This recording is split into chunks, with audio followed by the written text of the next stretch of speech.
Schools is for all students to be successful, engaged, lifelong learners, and I'll ask you to join me. Pledge allegiance to the flag of the United States of America and to the republic for which it stands, one nation, under God, indivisible, with liberty and justice for all.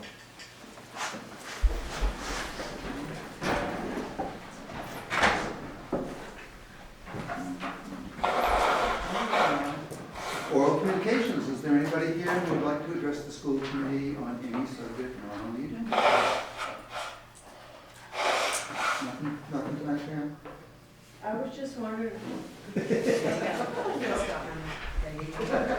PM Steele, 10 Pilots Hill. I was just wondering, I had sent a letter a few weeks ago, well, a while ago, to the secretary, David helped me do it electronically, asking for some funds to give to the intervention school to see what they might need. And I never got a response. I asked it for something in writing. Okay, I will make sure that you get that, because we are in the process of interviewing all of the principals and listening to their requests, and it's sort of the budget process. But and I was also going to compile things that we actually added this year into the budget that were to aid the turnaround plans. Is that for next year though? Well, it's for next year, but the requests are there, and but what I would have said is we added things this year, but up until now, I just wanted to compile those and get those. So I will promise to get that. Yeah, so we don't know like what we could do right away if some funds became available to just get some support for plans to help the kids. I mean, I think they may be a coach, I don't know, whatever they need, I don't know them, you guys talk to them. See if we could get something right away. Okay, well, Kim, when you get that letter electronically, can we see that letter? Thank you. Thank you. Thank you.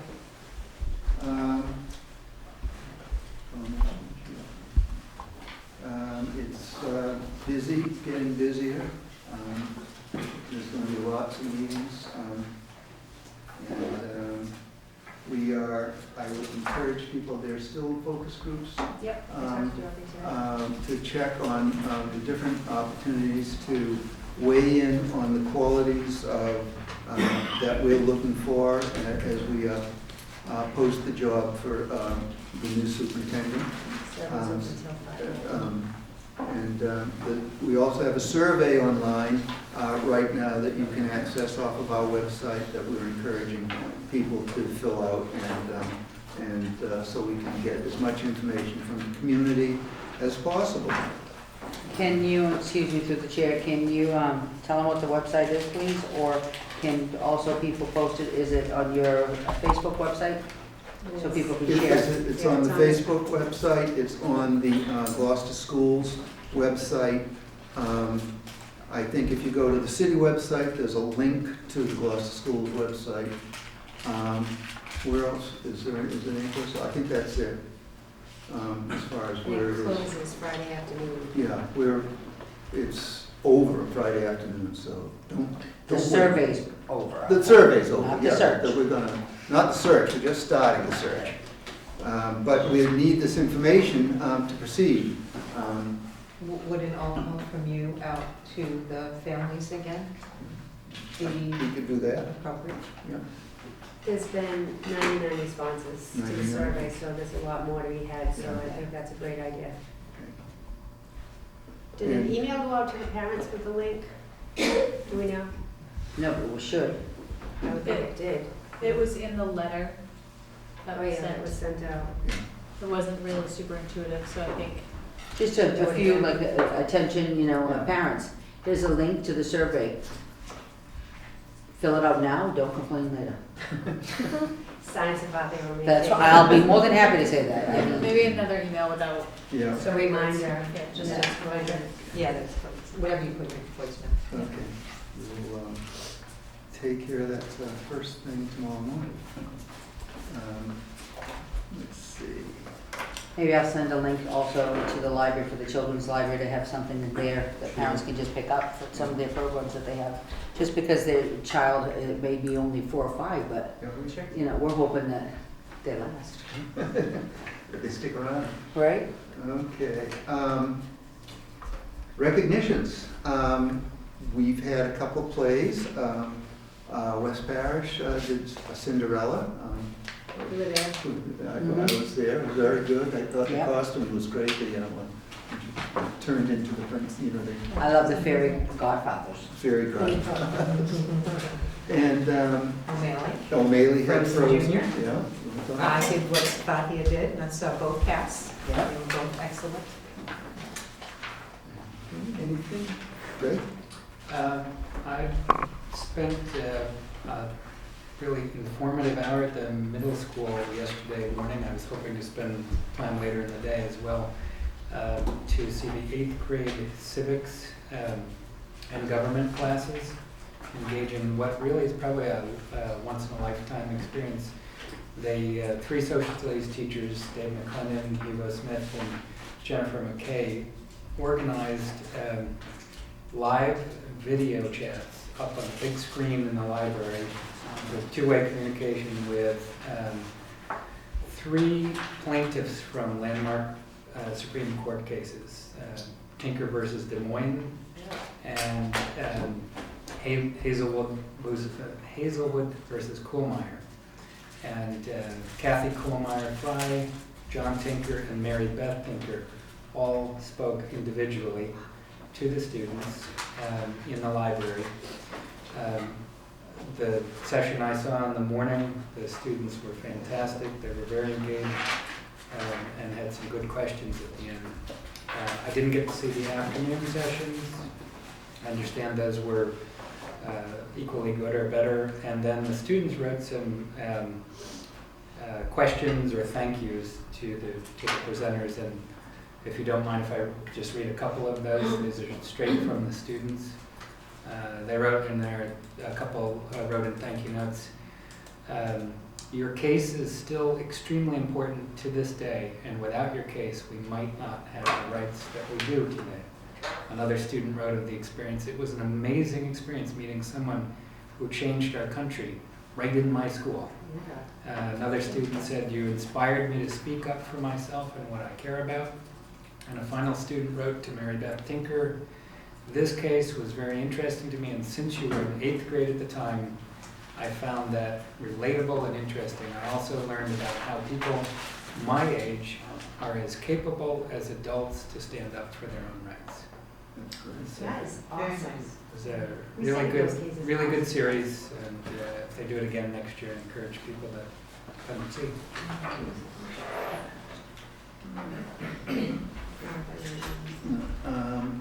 Any other recognitions? I just would like to recognize the GHS girls hockey team. Tonight was senior night. It was their last home game of the season. They've had a really excellent season. I remember sitting here as a school committee member when we heard the program was getting restarted, and their goal was to have a few seasons as JV and eventually move up to having a varsity. And we're thinking, good luck. And if you saw the way the JV team is playing this season, they've really brought that program along, and I'm optimistic for a varsity team being put on the ice next year. So, it was my first time being involved on the parental side with the team, and it was just a really good experience. The whole season was great. Tonight was great. So, great job to the staff and the students involved in the program. Great. Anything else? We don't seem to have any students. Oh, and I should add, collaborative with Rockport High School. So, a great example of the 2 districts working together. Yes. No student council, consent agenda. Are there any items on the consent agenda that anybody would like to remove for further discussion? I move that we approve the consent agenda. Second. All in favor, say aye. Aye. Opposed? It's unanimous. Moving on to deliberations on educational issues. It has been suggested that we have a discussion about where we have school committee meetings. And it was really just a meeting we discussed how we set up the tables too.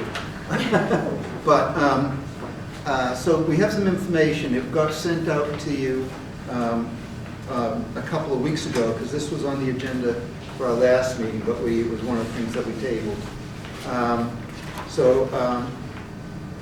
I just have these. This is what was sent out, just so you don't have to sort of rummage through the emails to try to find it.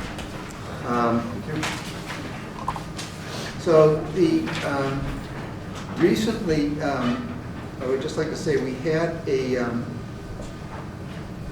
school building committee meeting at East Gloucester School, and it didn't really work out very well. The sound was poor and such. So this was brought up by Laura, but Joel has weighed in on this before. So these are the availabilities of the different locations. Before we came here, we were in Cairo's auditorium. It was, well, it was a big auditorium, and not many people come to our meetings. So it was like, and it was very cold then, which I'm here, it's not so cold anymore, right? Fixed up.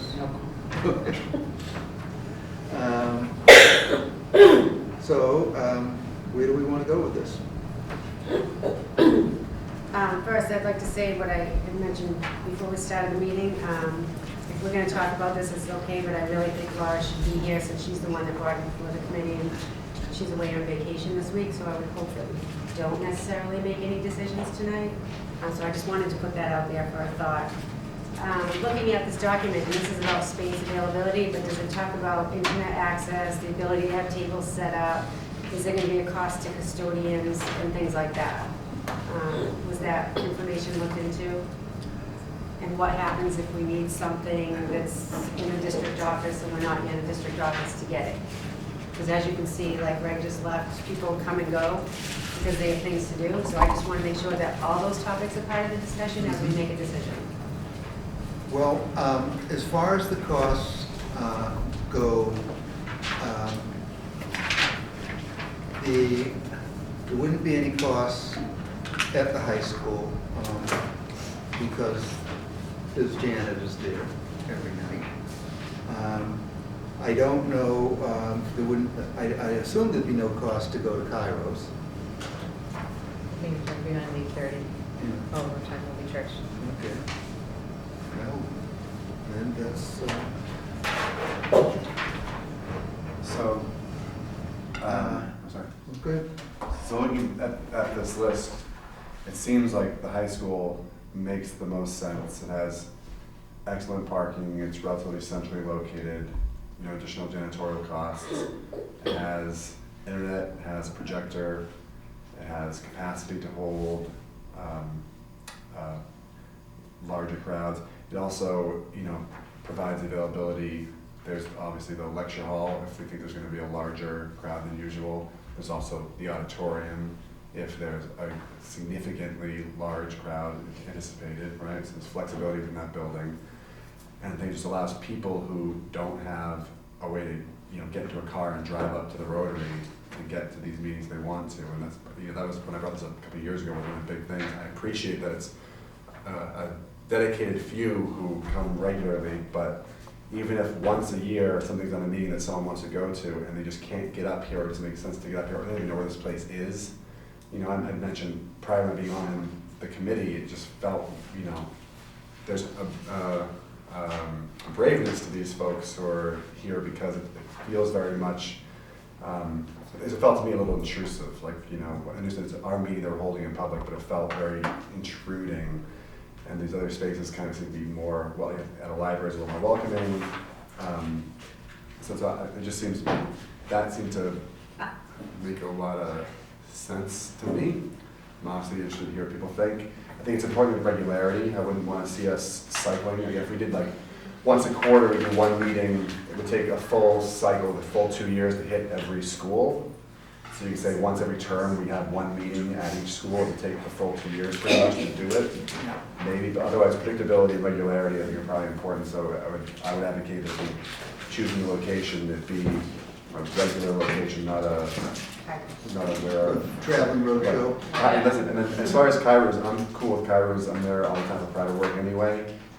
We shouldn't be worried about it being cavernous, because again, I've been at plenty of zoning, conservation, and planning where there's 3 people in the audience and the place works fine.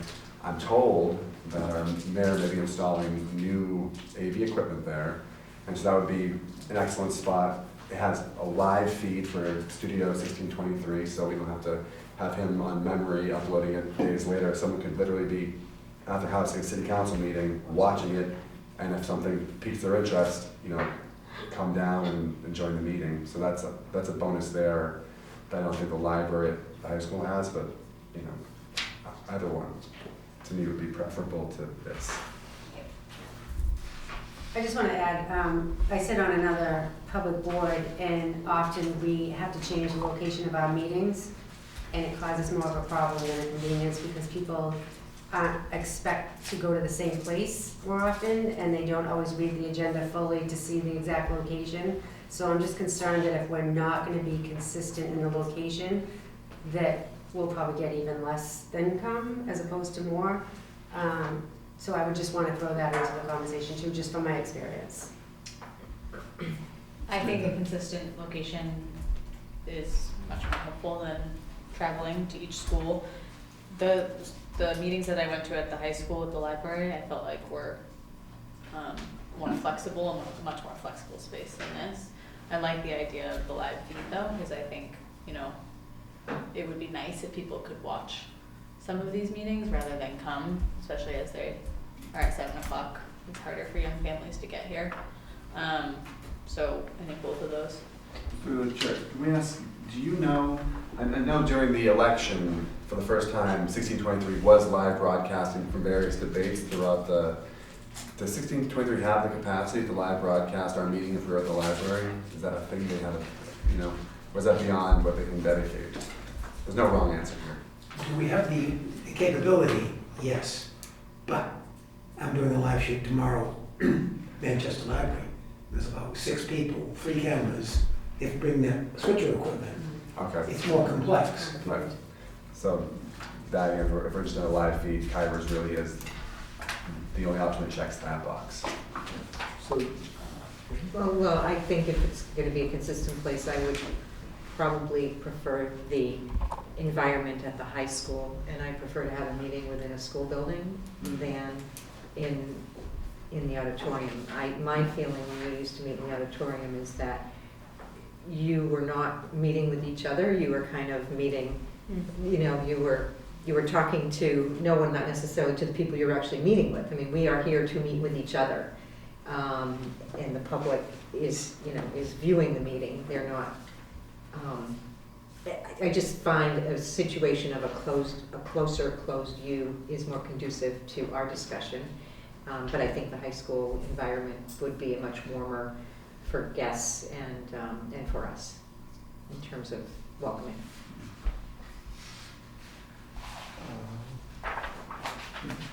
the high school has the advantage of that it would cost us money, it's our building, so as you look down at Kairos, there's not always, but once in a while there'll be conflicts that we'd have to work around, and as Melissa said, moving on the fly is not conducive to getting people in here. And as I said,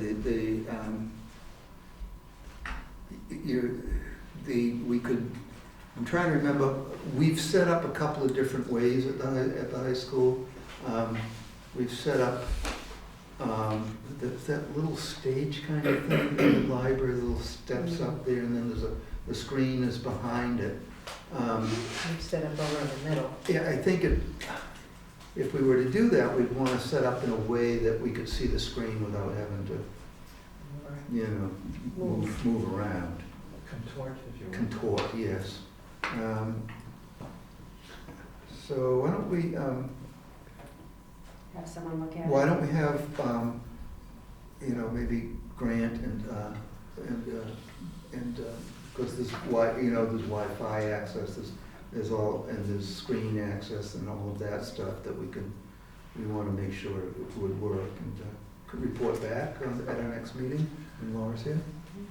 Yeah, is that Sure. a good way to move forward? That makes sense. But we'll look at the high school and I guess we can look at Kairos too, but I'm hearing that the high school is preferable.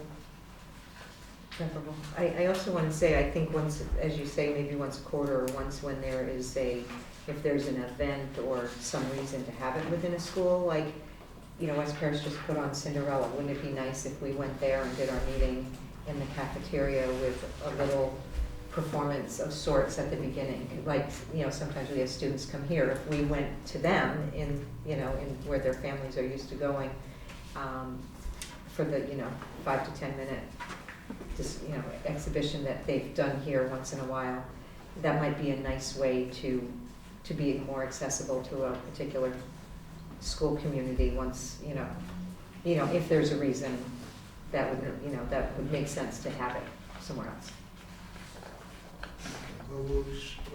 Can I just ask that at our next meeting, we get some sort of response from the superintendent and the finance department administration to see if they see any hurdles to not being here? In other words, like I said, you have access to your information now. I don't know, but I would just like to have a response because we depend on your opinions and your production of documents and things like that. So I just want to hear what your suggestions would be and how you feel about relocating and if the high school would work. Wait, is the room behind the library kind of to hide a jug of pretzel rods? Do they have water? I think I just saw candy arrive too. Oh, sorry. Yeah, down there. Which came from his office, which we don't have access to anymore. I just want to note that. All the hidden candy All the Christmas stashes candy. may Thank you. disappear. Okay. All right. So we'll move on to the next item, which is the school committee annual meeting agenda, which as this is the blank one. Yeah. This is not the right one. Again. How does this happen? I think, let me just see if I can go to.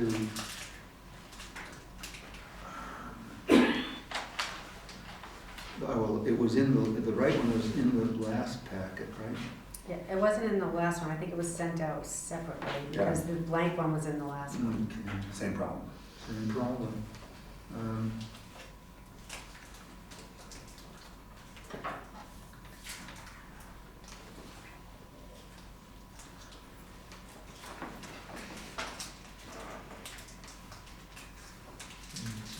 So let's see, our last meeting was December.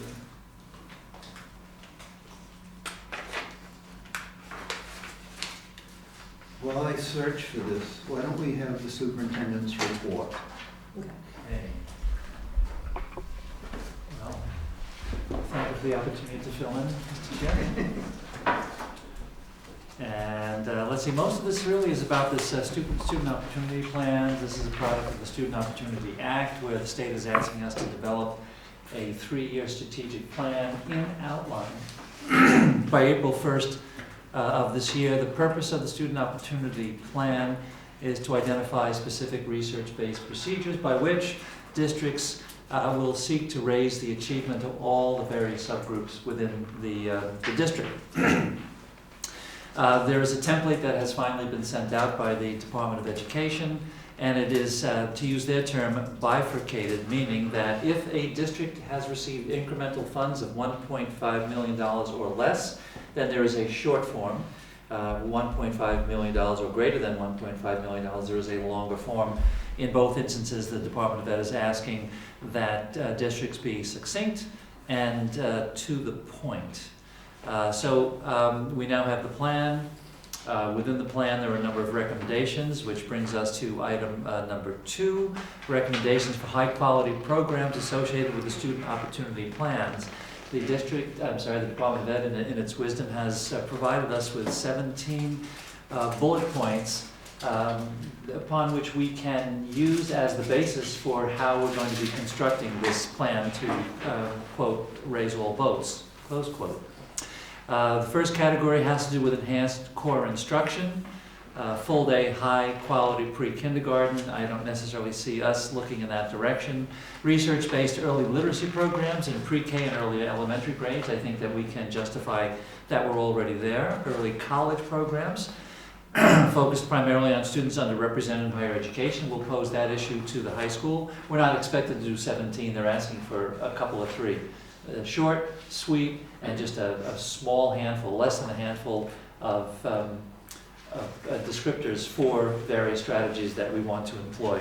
So they recognize the time constraints, the pressures that districts are under in order to get this thing done. Supporting educators to implement high-quality aligned curriculum. Career technical education, including after-dark district vocational partnerships, of which we have one with the Essex Tech, if you will.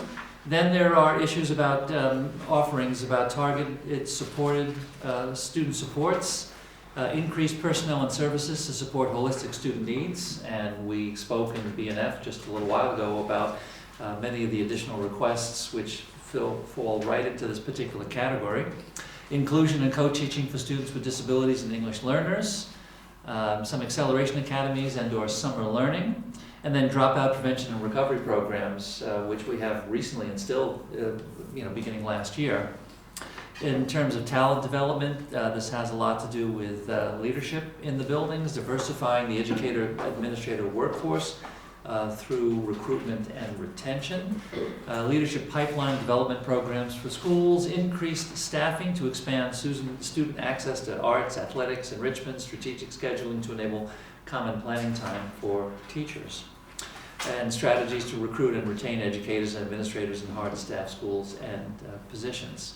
And then lastly, conditions for student success, community partnerships for in-school enrichment and wraparound services, parent-teacher home visiting programs, labor management partnerships to improve student performance, and facilities improvements to create healthy and safe school environments. So within those particular categories, we'll be choosing what we feel would have the best bang for the buck in the short term. We'll be sharing that at a meeting where we'll be inviting stakeholders probably in and around the first week of March to get their input, and then of course asking the school committee to review and then to vote prior to the April 1st deadline as well. Item number 3, the Cape Ann Study for Education case. We had our monthly update meeting yesterday. The process is going along. This is to look at some of the commonalities, efficiencies, and perhaps even a potential basis for at least considering the prospect of regionalization with the Rockport Public School District.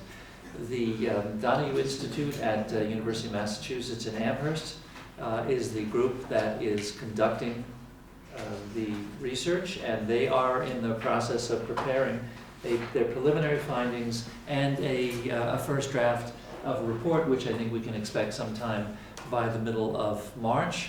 Last night, yesterday afternoon, we went over some of the updates that we had provided with respect to historical budget figures, the special ed programs we have in the district, and a description of them, and also a review of the actual, what we consider to be the building capacity in terms of numbers in each of our buildings.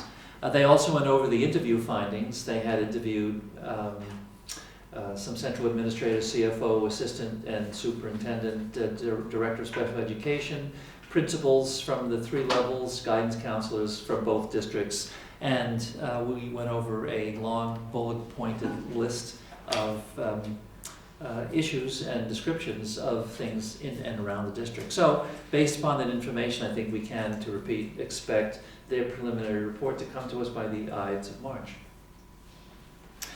Last, I, along with a team from the district, went to a conference at the Wiley Center at Endicott, sponsored by the Essex County Learning Community on Race, Identity, Identification Issues. The program is a 2-day workshop. Principals, including our high school principal, went last Thursday. We had at least, I think, close to 15 folks, mostly from the high school and from the elementaries, that participated in this workshop as well. It is not only about race, but it is about the types of issues we've been talking about in district and studying about, which has to do with cultural proficiency and understanding that culture is largely responsible for the ways in which children internalize information and then can demonstrate their understanding. There was also a little bit of a political aspect to it, where part of their outcomes are to explore systems of privilege and oppression within what they call the U.S. socio-cultural context, and to talk about race as it intersects with ability, gender, class, culture, religion, nationality, etc. in education. We saw a rather remarkable public broadcasting documentary, one of 3, I believe, which really did expose historically societal racism, the judicial decisions, particularly in the first half of the 20th century, the federal and state laws, all of which contributed to a lot of the, what they would call the division of privilege versus oppression, and even how it played a role in things like the development of suburban housing and redlining that took place after World War II. Unfortunately, I had to leave just before lunch due to issues in and around the district here. But I think in terms of sensitizing members of our community about how race and culture influence our understanding of how the world works, I think it's a really very, very constructive program. And I think that is, excuse me, it for the superintendent's report. What? I think that's it. You said it was PBR, public radio? One of the things that Or NPR, the documentary that you saw was produced by the Public Broadcasting Service, PBS, CBS. NPR, I think it was PBS. Yeah. It'd be, if you could get a link to that, Yes. or the name of it, Yeah, I think it might be worth, Sharon. it's shocking. yeah. It was very good, and it's one of 3, so I'll get hold of it. It's Okay. shocking. I have a question. Oh, Back to item number 2. Who are the stakeholders who are going to help identify the We 3 or 4 out of the 17? Who, the question is who? Yeah, you said We're going to be reaching out through the principals to the site-based councils, Okay. because we have parents, we've got teachers, we've got community members on the site-based councils, and of course inviting the school committee to participate as well. And then back to the race identification systems. Is this different than the bias training and discussions that are happening at the high school, or is it sort of one and the same? Do they Well, overlap? it's sponsored by the same group, the Essex County Learning Community, Yeah. and I think it's related, and it's in a way a deeper dive into issues of race itself and culture, whereas the cultural proficiency is designed for us to think about how we interact in the classroom in order to maximize different children from different backgrounds' capacity to access the curriculum. Mm-hmm. So the cultural proficiency is sort of like the educational arm, and this sort of talks about the history that has sort of created the disparities that exist in our culture. Right. So I guess I'm sort of wondering, now that they've done these trainings, how does the conversation continue? Right, and You know, like what is- one of the models, I don't know if you can speak more towards how the high school has been modeling their discussions. Are you in a position to do that? Well, this is a multi-session series. Yeah, it's not a one and done. So the team from the high school will continue to attend. The principal also attended a separate one. And then they will stay together as a team to explore and identify things that they need to address in the high school. So it's something that is intended to go for if it takes several years of growth and professional development. That's the team that will also plan that longer term approach. A more generic response is that through persistence and through leadership in the building and in the buildings, they need to indicate that this is a priority. Yeah. We, as part of our coordinated program review, we're looking at our textbooks, looking for implicit biases and stereotypes and all the rest. But that's the tip of the iceberg. It needs to be a sustained conversation, along with the concerns for high order thinking skills, along with the concerns about chronic absenteeism, along with the concerns about academic support. We need to recognize the increasing diversity of our student population, which means we need to become increasingly more sensitive. And the only way you can become sensitive to these issues is through knowledge and understanding over time. Stick with Any it. other questions on the superintendent? Do we have a motion to accept the report? So moved. All in favor, say aye. Aye. Opposed? It's unanimous. I just sent everybody the calendar, the annual calendar, and maybe we could put that up on the screen. Is that possible? Doctor? So people can see it.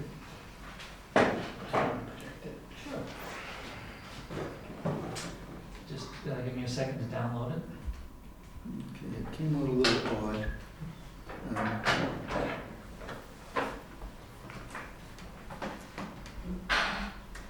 Apparently when it turned into a... Anyway, so as you know, we don't plan any meetings in July, so it starts in August.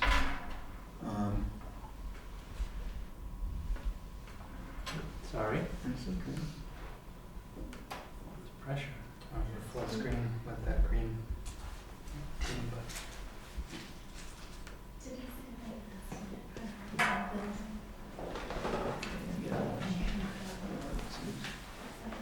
So it starts off with a recommendation that we move the handbook approval to June instead of the first meeting in August, which seems to make sense. So,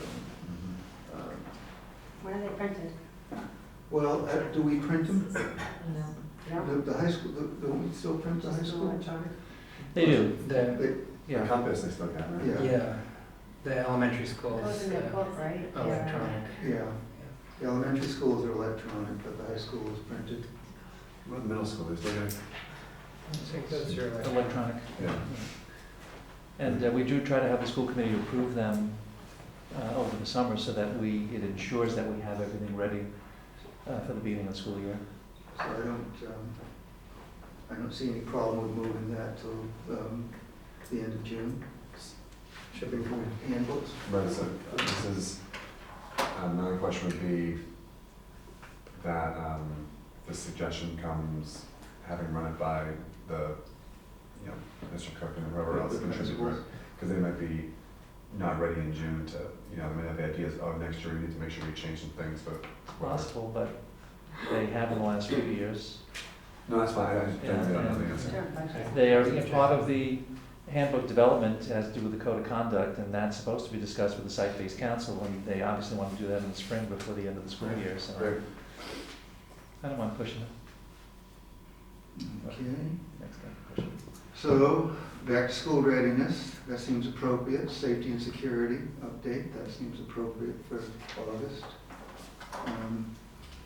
Civic engagement report, Constitution Day. It's really We weird, used to this do that. format. Scheduling. Is that Flag Day or is that a different day? No, Constitution Day is different. It's in early in September, isn't it? And we, in the past, I don't remember getting a report on it this year, but, I think it's more in the high school. I don't know that they do anything with elementary schools. They do, I believe you can correct me if I'm wrong, I think it has been encompassed in the superintendent's report at times in the past. I have in the past. Yeah, yeah. Sort of a summary of activities that have happened in the schools. So,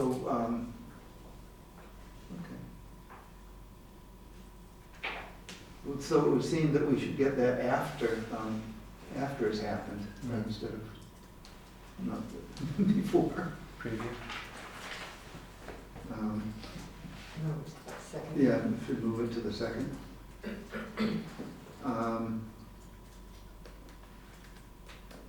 Second, we have MCAS. Do we, actually, it seems like we got MCAS later this year than the second meeting in September.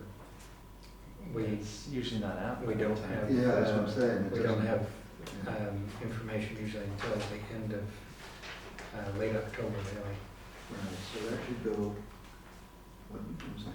I was saying this, I've looked through it, whenever you sent out previously, looking again, it seems like a lot of things are in the wrong, but it makes sense to table this, have, either you coordinate with administration, come back with a recommendation for an updated calendar, instead of us going through month by month, saying, oh, this is in the wrong spot, and so is this. and so Well, is I this. guess the thing we want to get from you is there anything that we should add that's not there?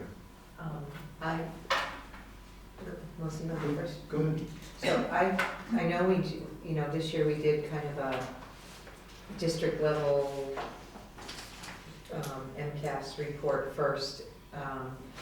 I would like a follow-up, 2 to 3 meetings later after the districts had time to dive into the information to do more of those highlights that we did in January, so that we can understand more of the details and, celebrate successes and have that inform our, budget planning and things for the next year. A closer look. Okay. Anything else we should add that's not? So I'm gonna say this, and I don't wanna sound sarcastic when I say it, I'm just gonna put this out there. If we're gonna do this calendar, I hope we're gonna follow it, because if you look at January, February, we've done nothing that's on the calendar in front of us. Well, I shouldn't say nothing, but we haven't done everything that it says that we should be doing. But as far as adding, I think the committee should make a decision about when we're gonna do the superintendent evaluation. I know it was suggested by Dorothy at a meeting when she was here that she stated a lot of schools are now doing it fiscal year as opposed to calendar year. So I think we should make that decision to be able to put it in the calendar appropriately. So I don't know. Well, the issue, the reason we have it where it is now is, number one, is that on every other year, we have turnover, in theory, Yeah, on the right. school committee, and you want to have people who have been there, you don't want to have new people coming in who've only had 3 months, 4 months. Which is how we got to where we are now, because we used to do it fiscal Yeah, year. but actually would be 6 months, right? Yeah. It's not that long. Yeah. And you can actually do it where, when I was on the tech, we did this, if the members weren't on the board more than a certain amount of months, because at the tech you could come in anytime, that they weren't able to participate in the evaluation because they weren't there to see the full. Yeah. But there's a healthy balance to that. I'm not saying that's the way we go, but we have our evaluation tied in to salary increase in the contract, but yet we're evaluating In the same- at a different time. So we have 2 issues that are both equally important, but I think we need to make a decision whether we're gonna change it or keep it status quo. The other issue was notification about non-renewal of the contract. And I think one of the theories was you wanted to do that after you did your evaluation. Yeah. But the contract said, because it was basically a school year contract, that we had to give, I forget what's in the contract exactly, but it's an amount of notice. Right. I think it was in the contract, in Rich's contract, that we had to give notice by January 1st, whether we're going to renew his contract. So, I think it's. but we're about to write a new contract, Mhm. right? Well, that's what I'm thinking. I think we Yeah. should have this conversation because the contract is linked to the calendar, which is linked to us, so we should figure that out at some point. Joel? Yeah, I would like to see is feasible to move it, you know, to fiscal or school year, whatever you want to call it, so that Mm. even though progress is hopefully, you know, continues from one year to the next, it is probably easier to look at the, you know, the 2019-20 school year and how'd that go Yeah. versus, you know, the second half of the 2020 and the first half of the fall. You know? And in defense of that, I mean, the way the superintendent's evaluation has been done over the past years, we're handed all the data, all the elements and, you know, the file that's either this thick or the CD, so anyone coming on the committee is gonna have access to that and an opportunity to ask questions about that before the evaluation. So I think if we did change it to school year, it still allows a good opportunity for a new member that comes on to be able to see the data. I mean, they may not have heard it all year, but they see and are able to compare the goals to what has happened.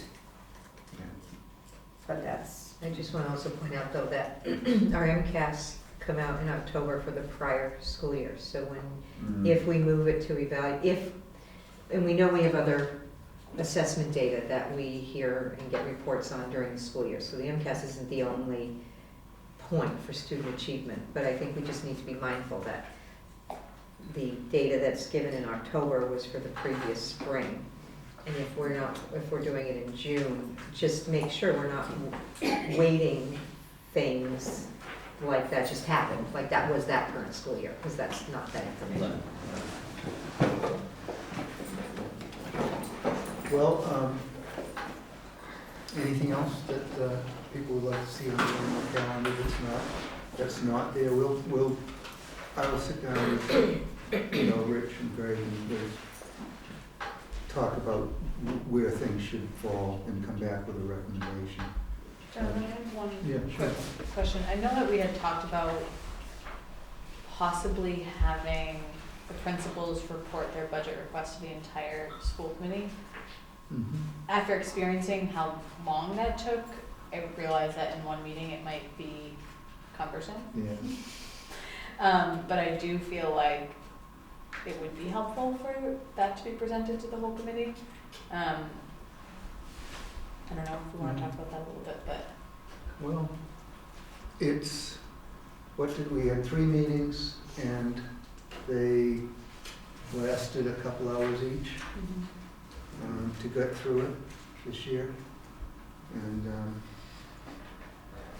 On the flip side, the whole committee did come. yeah, and I'd asked for it to be full committee meetings Yeah. before we did them.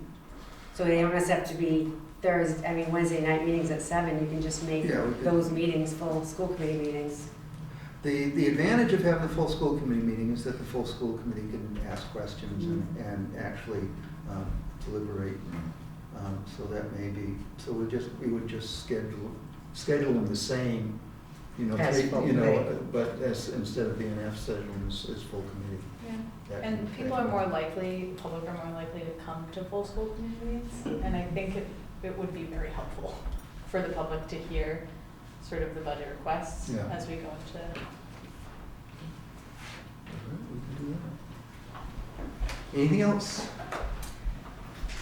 Before we close the topic of the agenda of the calendar, Mm-hmm. can I ask that you answer the question as to right now? It says in January that, did we get the attendance report?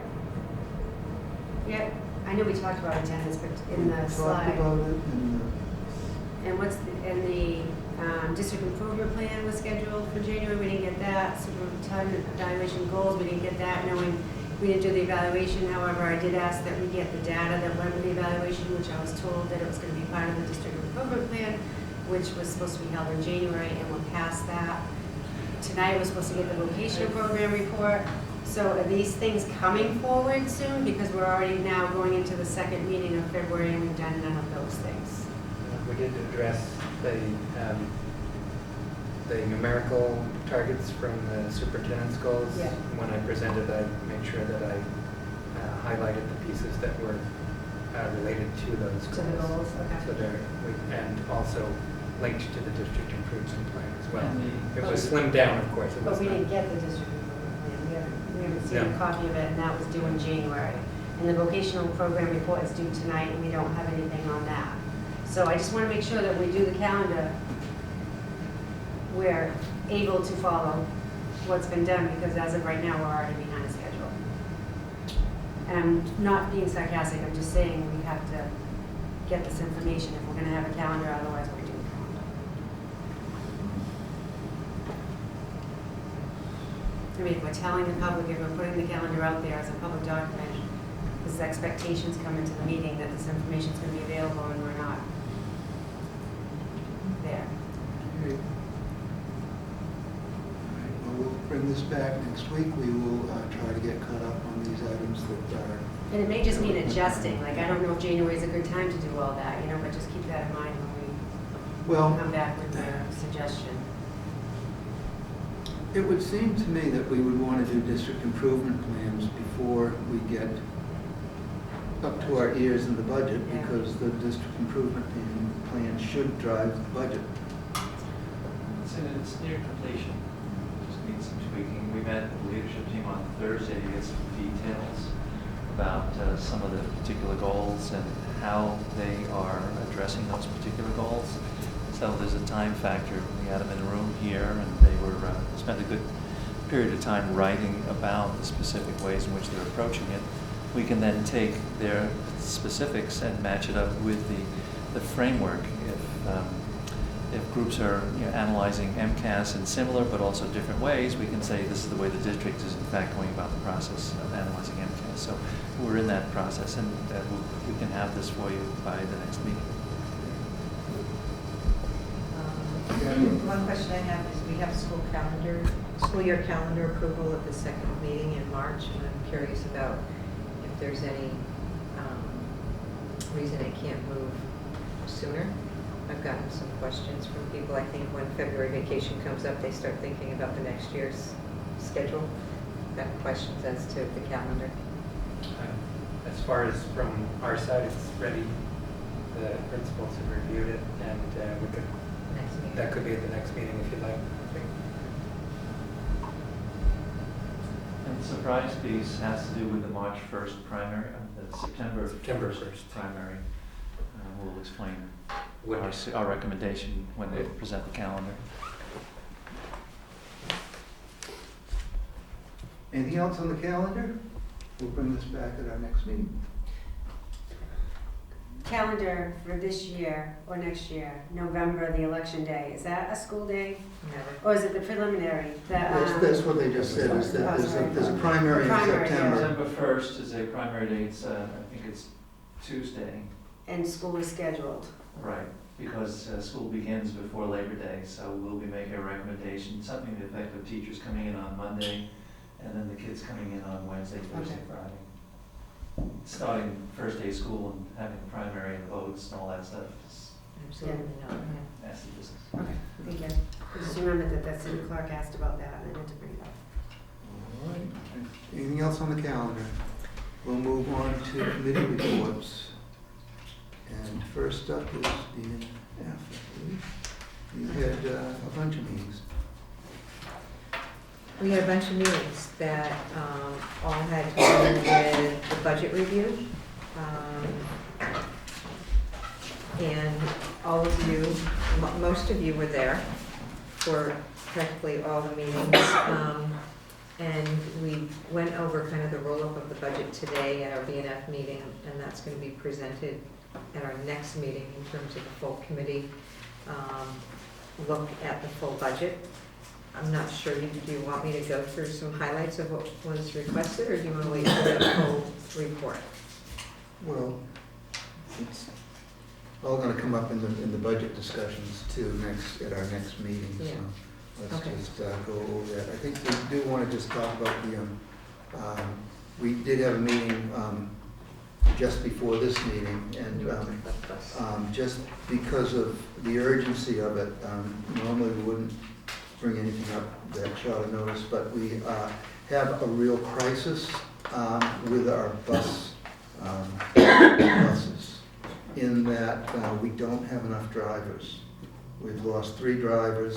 One is retiring over this vacation, and so we're going to be starting after vacation without the capacity to transport all the kids that we're transporting.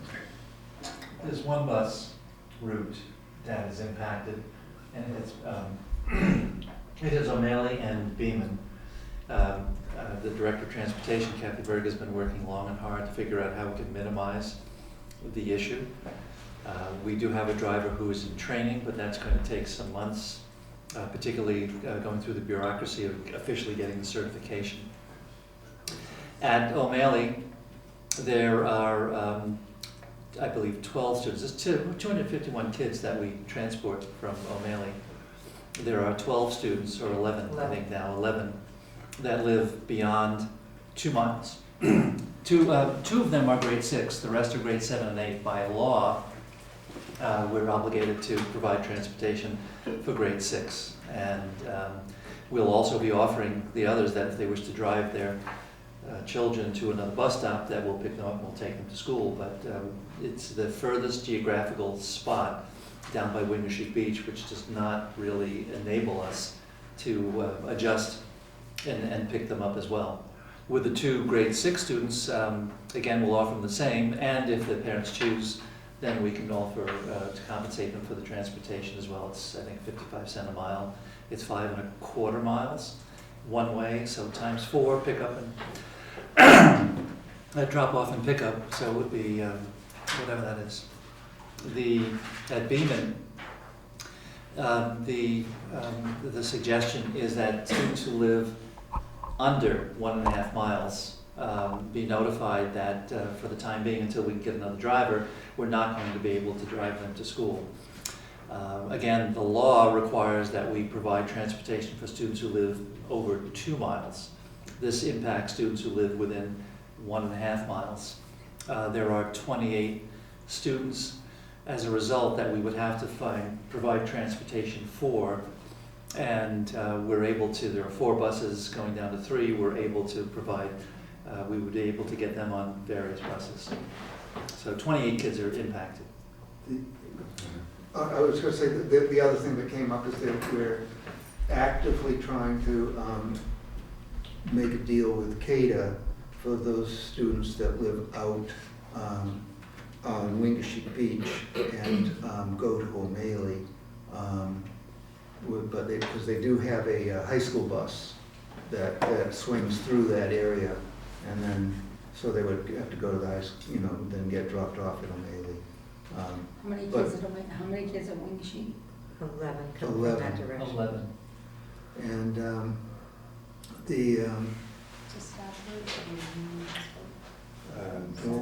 It's a difference of 10 minutes. The high school starts 10 minutes before our mailer does, I think. Or 12 minutes. yeah, it would be take a little bit.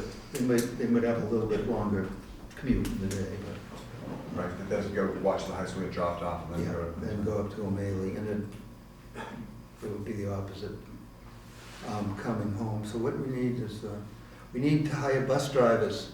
Yeah, so we talked about different recruiting things that have been tried. You know, I think if we could somehow get something to kind of share on Facebook, maybe people know people that are retired, people that have a more flexible schedule.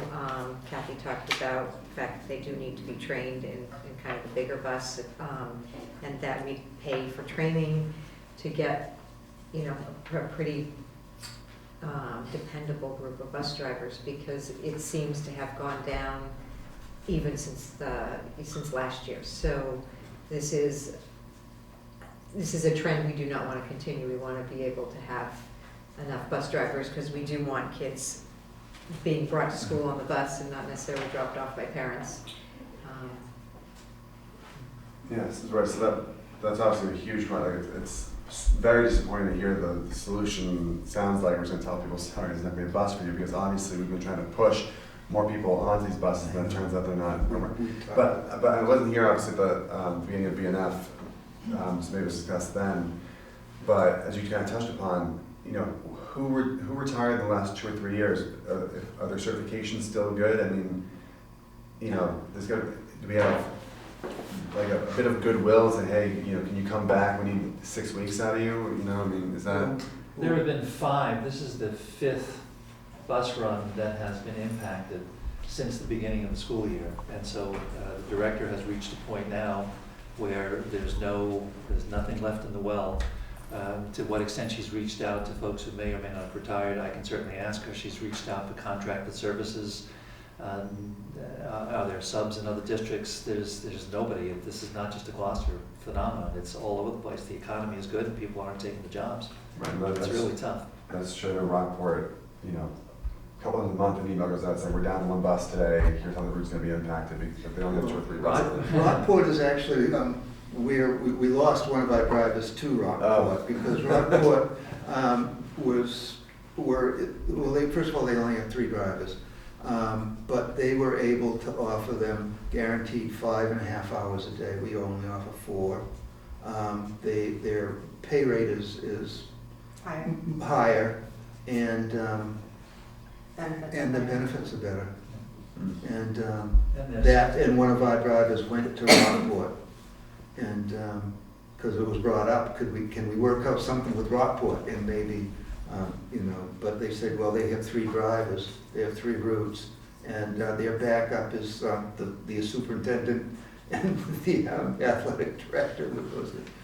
Yeah. I think she was they just dropped one. I mean, our backup is the director, she'll be driving for the week when we get back, but that's not going to change the situation, because there's somebody on vacation. But yeah, I just wonder, did Terry retire? She left Takeda. Yeah, they leave Takeda. They've been trying to talk to Takeda. They're doing everything they Right, can. okay. We're looking, it was suggested that we look for, a contractor to come in and pick up a route or something, but we've got a week to solve this, but. Can I suggest reaching out to Essex Tech, because their busing is a company, Yeah, so they might be able to help us in some way. okay.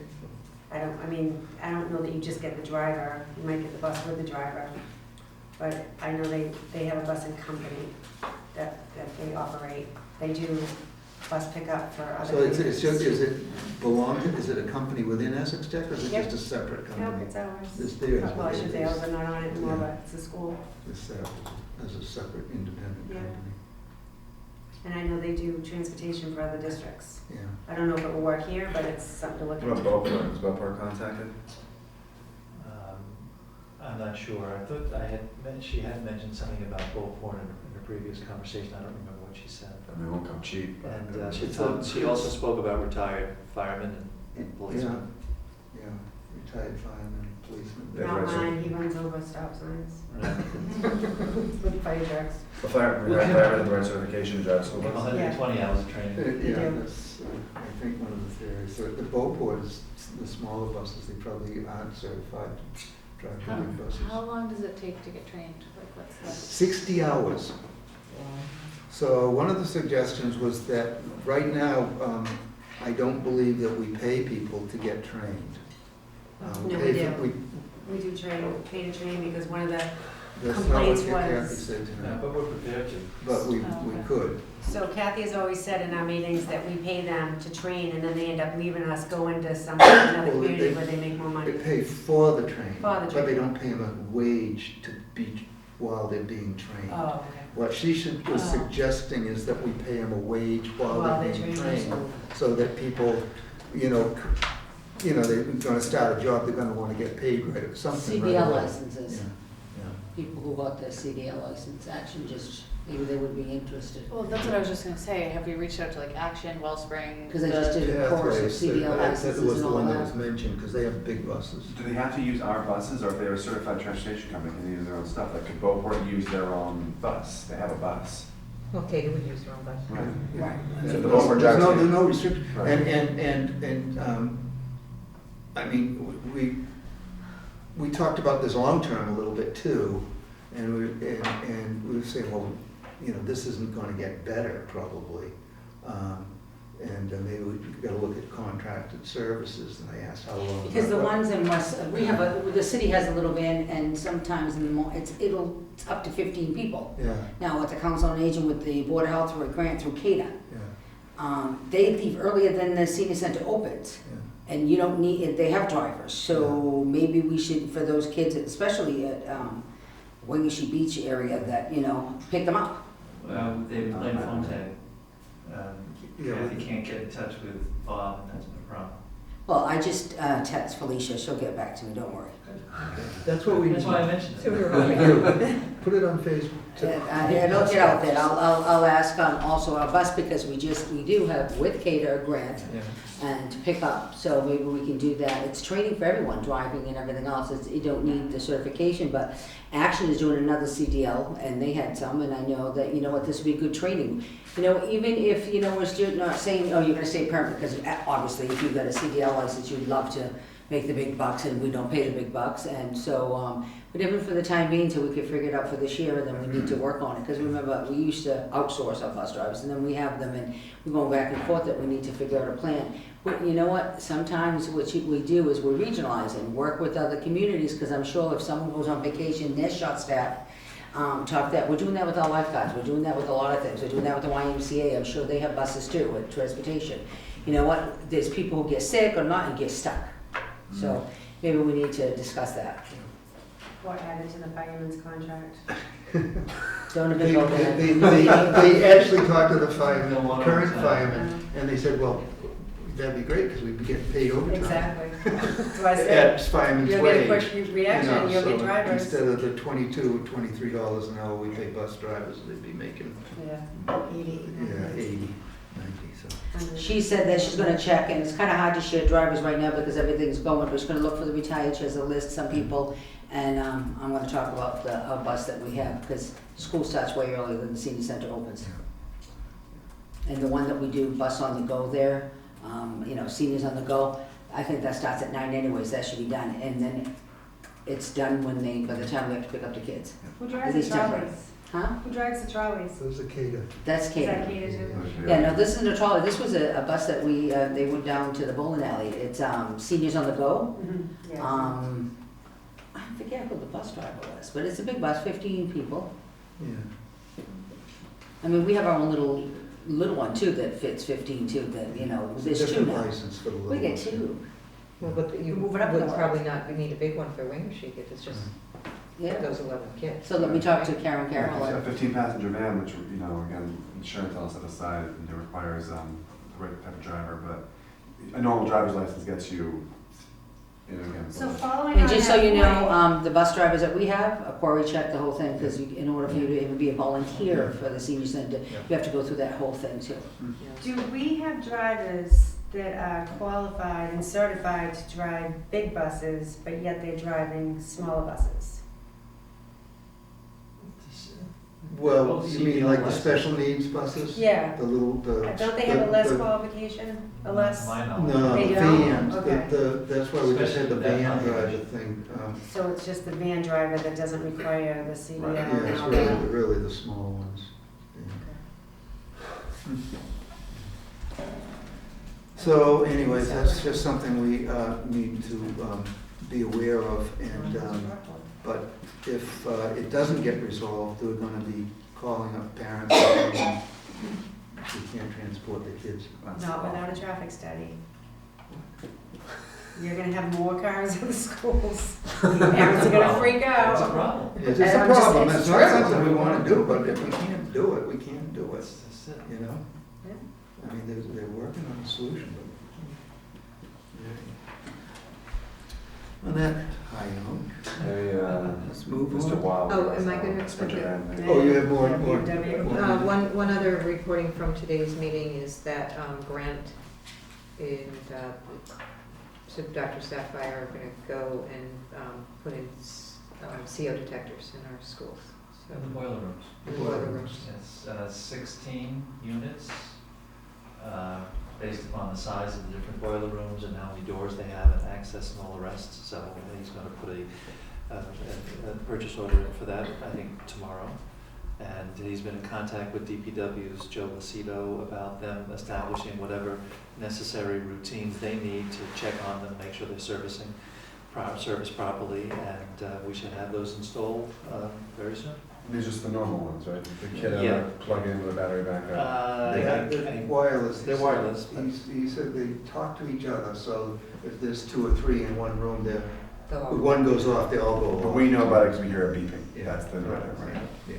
Is that the recommendation from the fire department? Have they signed off on? They are NFPA certified. Yes. I think I have the initials correct, You but the National Fire Protection Association is probably what it is, and they are certified under NFPA. No, I mean the placement of them. Does that satisfy the Oh. concerns of the fire department, or do they want more? The fire department hasn't weighed in on that yet, but we will Okay. certainly check in on the proper means of installation and location. Okay, thank you. Well, I know we all received an email from a concerned parent on that, and just want to know we're doing our due diligence. You know, there is a point where where they are most effective is low up on the ground and things like that, yeah. But they will, and they will also have to put it on to the custodian's sort of to-do list every day, stick their heads inside the boiler room. If Or they hear ear- a beep, ear- shut the ear door real check. quick and call 911. If they don't hear a beep, don't do anything. You know. We'll be meeting Tuesday, the Tuesday after vacation, our bi-weekly DPW meeting. We should be able to nail all that business down that time. I discussed it with some of my staff, DPW, Eric, after the conversation with you, Joel, of what can be done. And I have a inquiry with Senator Tara and Ann Margaret to say, make it mandatory so we can get fundings for it too, because especially the older schools, because even if we started doing just the boiler rooms and then we updated that, someone has to be there at all times, like you said, to hear it. Yeah. No one's in the facility. I mean, if you don't hear it, what good is it? And so I had, trying to pull up all of this. If you're not there, it doesn't hurt you. Right, and so we're looking at it. I mean, Mike Hill's gonna be meeting with you. We're gonna see what else we can do and some of the things that we can do, because the only mandated place right now is inside a mechanical room in the boiler room. And unless that boiler room is someone in there at all times, then what else alarm can go off? Where can we put it? How can you do it? So they're looking at that. If something beeps, well, can you hear it? Can you put something there to make it hear someplace else? So we have old schools. That's why we're building new ones. I mean, there's a lot of things that have to be done and upcoded, and unfortunately, we're not the only ones in the community. That's why we said that if we talk to some of the other mayors too, that if we can, because you saw the article today, but if we can mandate the state, then there's funding for it, because even at $10,000, let's say we found the 3 that we really should do because it's closer wherever, 30,000. I have no problem with that. It's the mandate. It's the whole thing that who's going to watch, who's going to control it if it goes, who's going to who. It's easy to say let's put this in. And I don't want everyone to be feared that, well, there's none in school, so what's going to happen? We have checks in all the time. They walk around. The fire department comes all the time with, hand-controlled little gadgets that they walk around to check everything. So, children, it's kind of hard to say, you're safe when something happens, they'll all come after me. But the fact is, Eric, I sent it mostly to Eric because, he has responsibility. He's for everyone who don't, Eric Smith, who's the fire chief. And, I said to him, what should we do? And he says, you know what, Mayor? He says, you're actually, we're educating people. He says, we're walking through the facilities, determine where we stand, the codes aren't mandated right now. So they have to really go through the state and say, you need to mandate this, you need to do this. They need to take responsibility, especially for the older schools. And he says, ones that are recommended, we can put them in, but all of our schools, he says, a CO detector sits in a boiler room that normally is occupied by employees. No one's there. Not tied to any monitor, no alarm system, nothing. So it goes, if it goes activated, it goes unnoticed. That's why they're around all the time doing studies and tests and everything else. Fire department, sometimes you see them, people, why are they here? Because they do test. So we're working on it. One of the problems, Grant was looking at ones that could be linked to an alarm system. But all those are the ones that aren't certified by the fire. So he said, for now, let's just get the ones that are certified, which are the same ones that you could buy Buy off the just- shelf. and- exactly. And they'd be. And no, but you wanna put them in every room, you want, whatever, those, I mean, you know, that's okay, but like you said, it's gonna give false alarms. I mean, I've had them ring off, and when you lose power, they go off. I mean, you're gonna put a fear of God until we get it done right, so we're trying. We're not the only system, you know, we're not the only school system in Massachusetts. That's why you saw that, because we, at a meeting that we had with all the mayors, and we're discussing that, we're discussing all the options and things. What are we doing? Our schools are not up to code yet, we're getting forced. Our city buildings are not up to code yet, but then they're not handicap accessible, ADA and everything else, and, but we're gonna be 400 years old. I'm not even up to code and I'm 57. I just want to say I commend Joel for bringing this topic to the school committee, because here we are taking a lead on putting the CO detectors in our schools when we didn't have to, when we don't have to, but that we take the safety of our kids seriously, so thank you for doing that. Okay, moving, we're Yep, done. done with the NFs, move on to program. Joel? Sure, we met on the 29th, and it was just an initial meeting to kind of figure out what the members of the subcommittee would like programs to try and tackle this year. Of those, we talked about the ongoing work with crowdfunding that was started last term, working in collaboration, at least in review, with the 3-year plan that we formulated for as part of the turnaround for the high school and the middle school. Policies around holiday celebrations, choice out, avoidance, and diversion, vocational use in district, putting our vocational students to work to get some real world experience for tasks they can do in the district.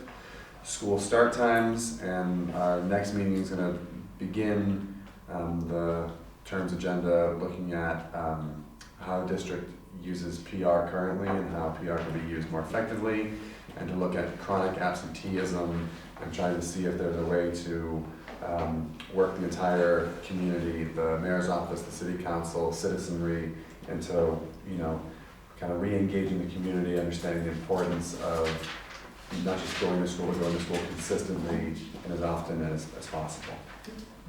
So that's where we are. Is one of you available tomorrow to talk to Cater and Karen Carroll to figure out the bus? Because probably we can do something temporary until those people get trained or whatever. Who should I have them talk, because I have no idea. Yeah, I can, Talk to Karen tomorrow and set up an appointment with Felicia and her, yeah, please? of course. Thank you. I'll And set I'll next. invite Kathy Berger, she's got Okay. Personnel? Personnel. I can drive you over to. So the personnel subcommittee met on January 30th with a one-topic agenda, which was to work on the community profile piece of the superintendent search brochure. So we put together some language, and it was distributed in the packet. This is a brochure that will need to be done and complete by our next meeting. Dorothy Pressel, I believe, is going to be here at our next meeting on the 26th. And we're gonna, at that time, go through the criteria for the superintendent search. But according to our timeline, our brochure should be completed. So we do have some work to do. We have some work to do outside of tonight, but tonight we do have homework here, and I'm gonna start by handing out a copy of what suggestions Laura has put forward, because we need to have a conversation tonight about whether the one in your packet is acceptable, or if anyone wants to suggest some changes. And whatever changes are suggested tonight will become part of the permanent brochure. So I know Laura has an expertise in communication, so I asked her to submit something. I haven't done anything with it other than received it, and we're gonna distribute it tonight for you to see any edits she may have made that we might want to consider. But also I would want to hear from everybody if they have any suggestions for changes and what we can put forward as the final, small but yet very critical piece of the superintendent search brochure, community profile piece. Melissa, the one that Laura edited, that's Yeah. not the one that's in the drive, shared. Nope, Is it? the one in the drive is what came out of personnel subcommittee, that we were gonna ask for feedback tonight. And then I told Laura we were doing this, and because she's away on vacation, and because she's communication skills, she wanted to submit her suggestions. We don't have to take them, but they're just there as part of the record, and I can submit it to Maria too, so that she has it. But it was a way of her having a chance to review and offer any suggestions we may want to take. Okay. So we do have this little bit of homework tonight, so I hope you can. Do you just want me take- to make notes in this? If you want to, from the actual document that we did, yeah, Just so that would be great to capture it, thank you. And we may not make changes, I just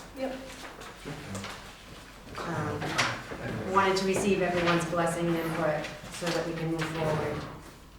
The intention is to start advertising at the beginning of March, and as you know, this is a piece of the advertisement that will go out to all the potential candidates.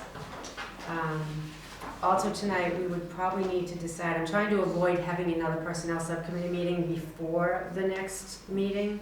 The rest of the brochure is mainly factual pieces about the school district, like there's a list of positions and we just need to know how many of those positions we have.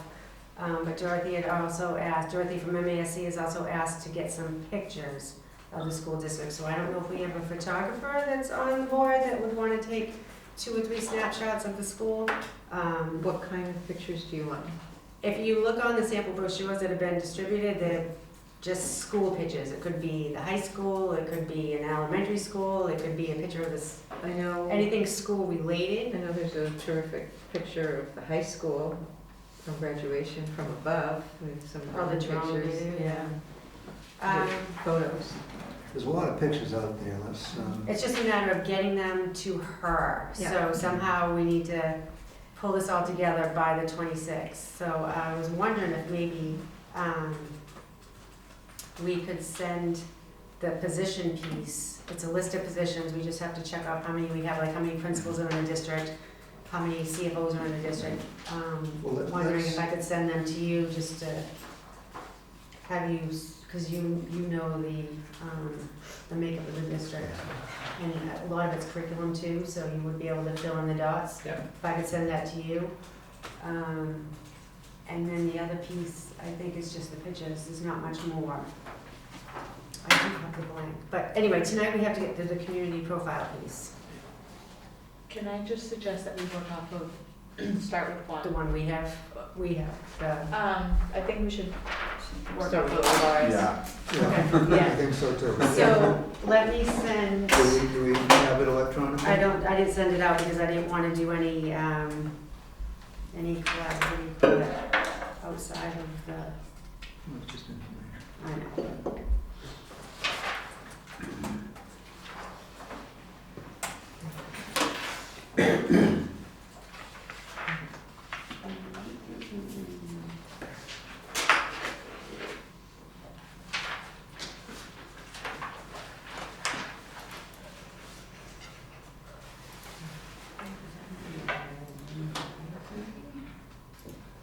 So just what you're pointing Yeah, out. it's gonna take me a second, because I just gotta figure out where my 15 emails. So I think Laura's touch-up is great. My comments are almost entirely grammatical, and I think that this product that goes out needs to be like perfect, right? And so my comments are almost entirely related to like comma placement, consistency of phrasing, stuff like that. And there's not a ton, but that's so, when I get into those, it's because I want, someone of, Dr. Sapphire's qualifications to look at this and think that he's or she is dealing with, Educated people. educated people in charge of So educating if I were to people. share this, do I push share? Share with them, I gotta give them the name, the others. Yeah, but it's not when you click Blue things, it's right there as we enter the names. go. Right here? Yeah, Yeah. and start out of filming. I think, if we're gonna talk about this, I'm not sure why the second paragraph is in I parentheses. don't either, and I didn't talk to her about it because I didn't want it to be deliberation. But I think we should include bird's eye in there, because, Yeah, so I was gonna say, Gloucester has been a leader in adapting technologies to leverage growth. I'm not sure about that sentence, because I'm not sure quote unquote leverage growth. But I want to say something like with a long history of invention, including Clarence Bird, Hammond and John George. Hammond. John Hammond and Clarence Birdseye, Gloucester's home with many thriving and emerging businesses, but. Sam, are you getting this? I just want to make sure. She's the one that's going to be. Well, so once we know what. Okay, and Okay. so, and GMGI is not a business, it is a not-for-profit. So it's a research institute, so we need to figure out how to wordsmith that. Should we just say businesses and? So what I said is. Educational opportunities such as. So I said emerging industries such as gardens and applied materials and the biotechnology research nonprofit Gloucester Marine Genomics. I was just more clear. Emerging industries, and then the Gloucester's no longer leading and adapting, you said not. I said, yeah, I don't necessarily like that And sentence. just to What are be the clear, meeting rules on editing this document in Google Docs in the middle of this meeting? That's gonna be okay, right? Yeah, that's what I was gonna do, So but I I'm just just wanna waiting for make it to. We gotta get it, we're trying to get it. I just want to make sure you understand, when you see something underlined, that's a link to their website or Yeah, to a fine. video or something Yeah. too, just so that you know that. I didn't mention that before. Yeah. Are we selling the city to him? or Pretty not? much, it's Yes. pretty Yeah. much just giving a Yeah. profile of what Gloucester is and why it would be so attractive for a superintendent to want to work here or live here, or both. Did you I want to know what that? you're trying to do. Anyway, so And you can borrow this for the CAO if you'd like. Well, well, you know what, I think that a person who's gonna come and apply for a job should know my city, Yeah. should know what we are about. They need to come and tell me what they wanna do to make it better, not me to try to sell my city. You can just go on the website and read about my beaches and Birdseye and the GMI and all of that, and you'll know all about the tourism and the residents.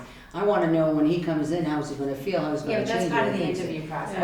Right. That's not. So this you're is just- selling my Yeah. city. This is just the initial thing, this is part of the Hey, advertising. look at Gloucester as opposed to the 6 other communities that are looking for a superintendent right That are now. right You know, around what do this we have? What do- Unless it's coming from California. I mean, people from Village, whatever, but I'm just saying, I just wanna know what you would So find. you have edit access? So I will once I get get it. the city, Did you okay. get? I sent it out. Yeah. Did you not get it? Well, we all, did you request edit access? You should- She, so when I she shared sends it, she said, Did you get it? She say- shared it to everybody. And while you do this, why don't She you give shared it every it with single you. real estate too, so they know how wonderful we are. Oh. So what we did is we looked at a lot of different websites to pull some information. We went on the Chamber. Chamber of Commerce, you know, we went on Gorton's, you know, we looked at Yeah. different websites from other Gloucester businesses and things like that to see what they said about Gloucester, and that's how we captured some of this language. I think it's good you're selling the city. I think a lot of people can use that, especially some real estate people. It's gonna be a public Where document. they kept putting us down. Mhm. Maybe they can put that on. Melissa, just It accept didn't my work? request to edit it. Thanks. Go back to your, might be in your email. Not yet.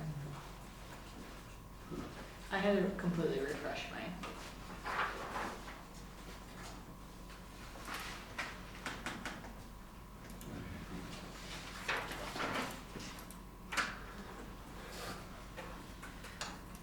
So, we should have to wait for Sam to get everything up there. Yeah. I didn't get any requests. I got rid of the person. I'm gonna try. Yeah, I sent my I said, request too. long history, innovation. Last time I was supposed to edit, I gave by email. I Oh, just- that's yes, actually- I No, said- you can get edits. History. Enough of that between the license and that. What's that, make sure you know how to use a computer. Google Drive. Yeah, we both asked for your request. And then go on to your next. I think the first paragraph is fine. You there? Well, let's wait, we talked about this as a group too, so what are we doing? Well, I thought- We gotta wait till she gets Till access.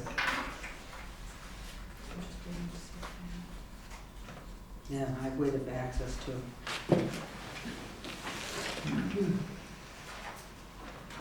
Did you say yes? Joel's, So here's, Joel's so taking over. is the owner may be Laura. And so Oh. Melissa can only share it, so copy and paste it into a new document and share it back Yeah. to us, please. So all Melissa has access, availability to do is to share it with us. That's why it came up different when I wanted to share Right, it. here we are, blaming Melissa, and it was, See, she sorry. did everything she could. I did my best. So Sam's gonna get a new document going, Do you want me she'll share to it. copy and I'll paste and share. send it to you, No, or I you got good? it, I got it, I got it. Okay. I'll just share it with you guys. Thank you. No, don't share, just work on it. We got hard copies, we can just, No, we know the difference, don't rush. All right. I mean, I don't think it needs that much work, but No, we shouldn't be I here all just night. want to make sure that we do it in real time. Maria, I because sent you a otherwise- copy, but do you want a copy of what we're working off of? Is that with you? You share it with her. I did share it with her.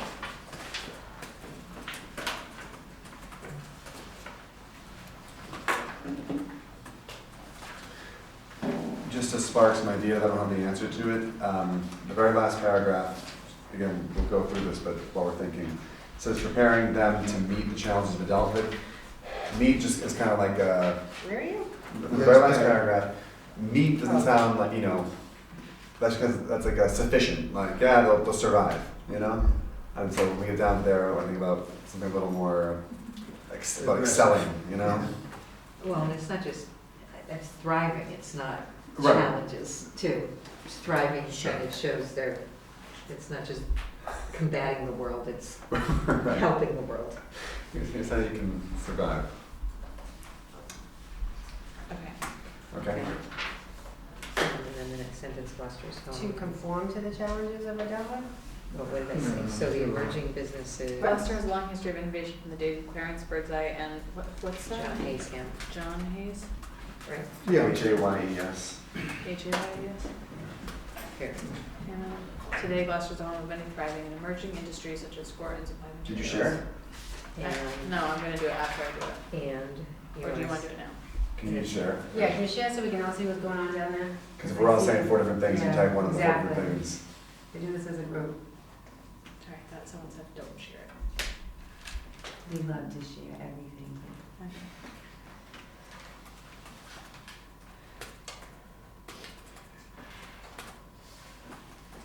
If it's shared with Dr. Sapphire, I can throw it on the screen too, so those in the audience go to see what we're doing as we do it.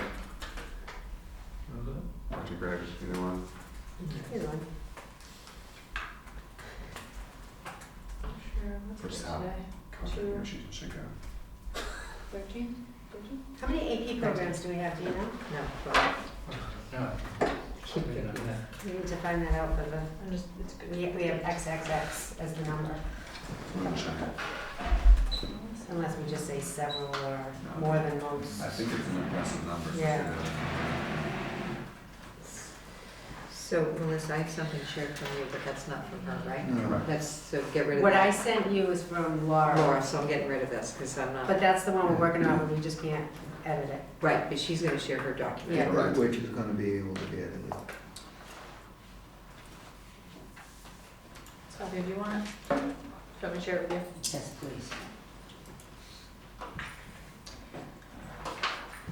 Do you want to do that grant acceptance out of order while we're waiting? That's a good idea, I like that.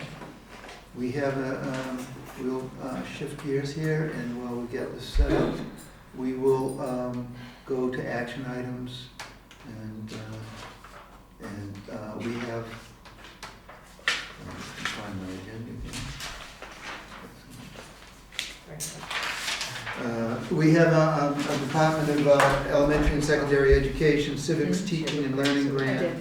in the amount of $15,073 to accept, and in the,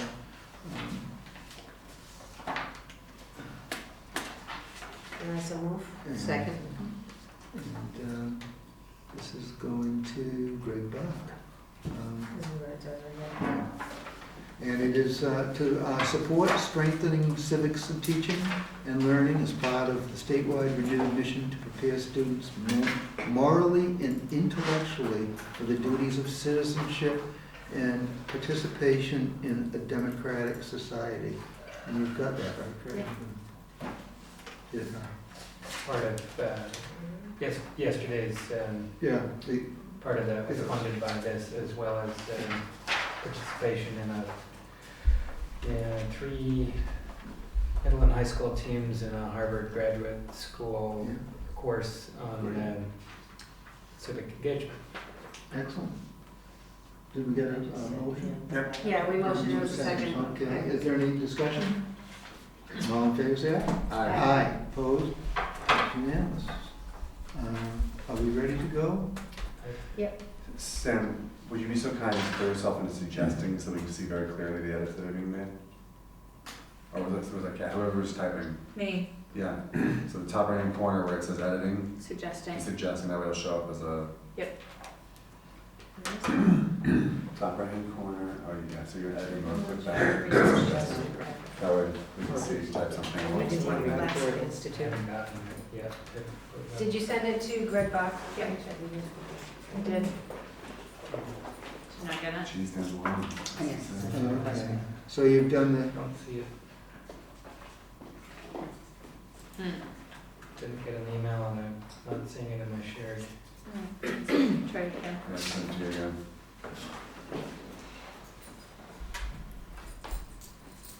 Okay, there it is. So the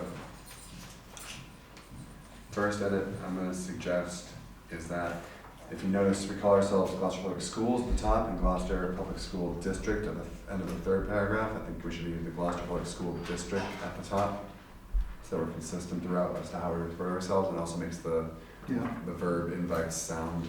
And it's the same on the last paragraph too, where it says here at Gloucester Schools. Right. Well, that's where we should add that to. Yeah, yeah. Can I suggest a picky one, which is we're 36 miles from Boston, so can we say less than 40 miles Sure. instead of, right? Beautiful. So Joel, you said that you want me to add district. Yes. Gloucester Public School District invites. And then at the down here, Gloucester Schools. So here are my super picky edits. So we're missing the Oxford comma that we've otherwise used throughout, right there. Wait, can we just back up where you wrote less than 40 miles? Should we just say less than 40 miles instead of just less than 40 miles? Yeah, get rid of Yes. just. Get rid of just, capitalize less.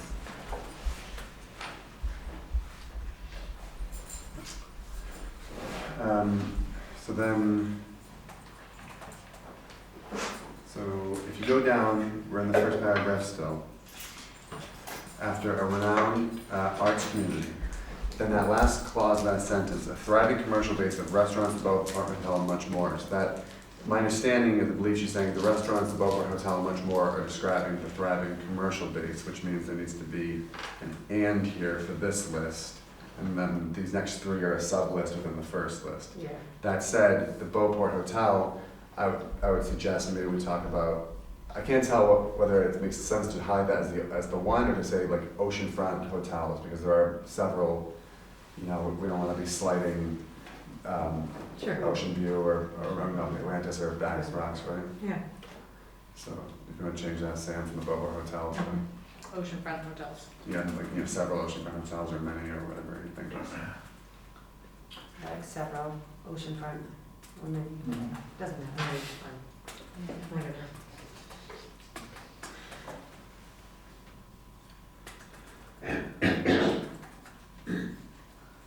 And we're doing and much more.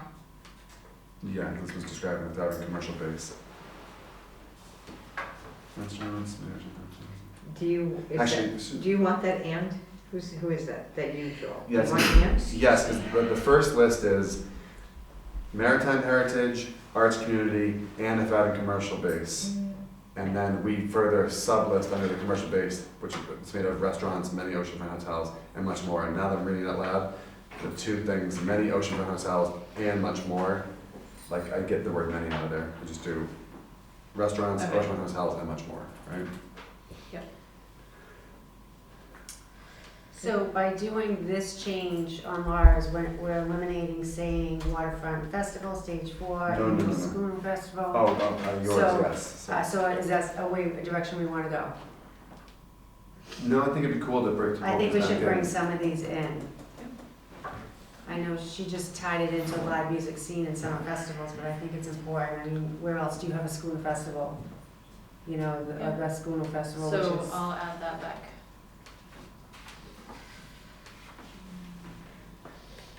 I mean, are there other things, like do we want to say Blues Festival or St. Pius Fiesta? Do we want to say any of it? I mean, that makes us unique. Yeah, But at the same time, I don't know how much description you want to give So here. Sam, if you come up here, back to festivals, Mm-hmm.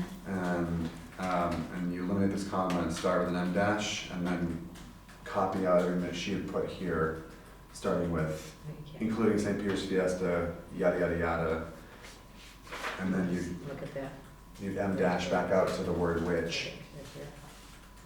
I just think we're being so descriptive in our businesses, we should be more Yeah. descriptive in what we offer that's different than other Right. communities. I agree with you. Okay. Oops.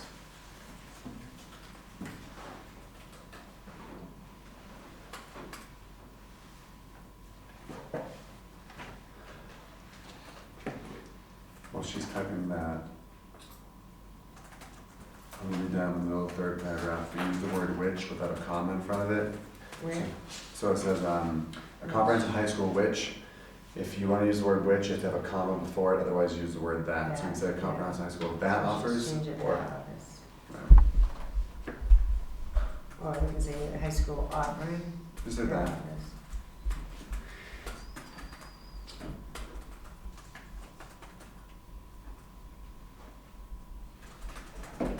And then the last persnickety one is every time you announce a location, it's supposed to be followed by a comma. So technically, the last sentence should start here, comma, at the Gloucester Public School District, comma. Our mission is to yada yada yada. So if you don't mind, I'm throwing those in. Also. Hold on, I'm We're not. almost, it's only a couple short things after you have this. Anybody can do this. No, I'm not doing those. Oh, you I'm are? doing those. I'm doing these. Oh, you're right doing now. like, I can't. Oh, I'm so sorry, Sam. No, while you were doing that, I was nitwit, doing a little Nitpicking. nitwit. Yeah, a little nitwit. I was like, please, I can't do all of this. I'm so sorry. Yeah, no, I was not.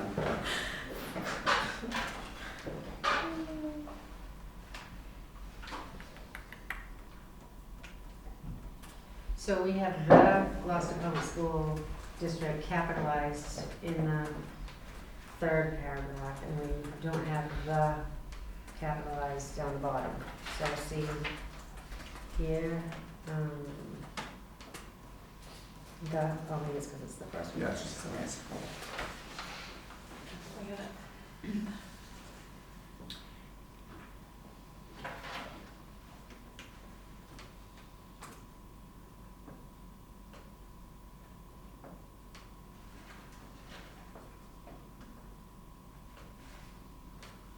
So we just need the number of AP programs. And if we don't get it tonight, that's okay, we can fill it in, but that's just something we're gonna need. Yeah, you can fix all the Yeah. grammatical Yeah. stuff as I'm doing this, Joel. You did already. I'm like, Yeah, we're just about done. Yeah. Good. okay, Okay, so. just in what I'm writing too, because Yeah, it's don't hard to worry. keep track of. Right in there. When we're in suggestion mode, I don't even know what are spaces and which are not. Right. So, yeah, Google Docs are a little different than Word. They're, how do I say this? Aside from the deletions, they're pretty accurate about what's going on. Yeah. The problem is don't give you a preview that I know of. It's time to like start accepting them. So by copying this, there's links underneath still? No. Which, You know how we had links for the Gloucester Ed Foundation and the GMGI? Oh, yeah, actually, Yeah, it's right there's- So they're still there, right? I There's- just wanna make sure when I forward this to Dorothy, yeah, that should the links also are be there. there. I mean, I'm gonna we should take this out of suggestion mode and just like Finalize make it. sure it's Yeah. pretty and we're done. Right. Okay. So my other picky thing to be clear is, the Gloucester Marine Genomics Institute is not where students are trained, it's the Gloucester Marine, Genomics, well, it's the academy. Yeah, so because the one up here in the park is where the students Yeah. are. Right, And the institute's one down on Yeah. Main Street. right, so, But we wanna put the one that involves the students, well, that's the academy. so then when you just say at, then we need to change to academy. But it's not our students. So I'm curious what your intent is. Well, it's just something that you need to Gloucester, so we Right. describe it different. Should be community dedication education. And where the students have the opportunity, where there's an opportunity to work in biotechnology. I think we I should would do it just, at the there's end. there's a link there, why don't we just take out the whole, Where students are where the trained. students, and add, What's the one called? What's the one up here called? Gloucester Biotechnology Academy. And is that a nonprofit? Yeah, it's part of it, it's run by you. Yeah, so I think we should just add both. Yeah. There you go, that works. Gloucester I Biotechnology. wonder if that is. You got that? Yep, yeah. Someone else did.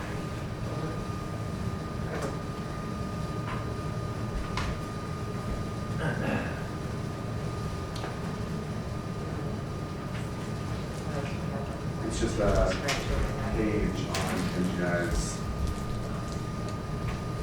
It's under the same website as the institute? Yeah. Research. Okay, so then they'll find it there if they want to look at it. So,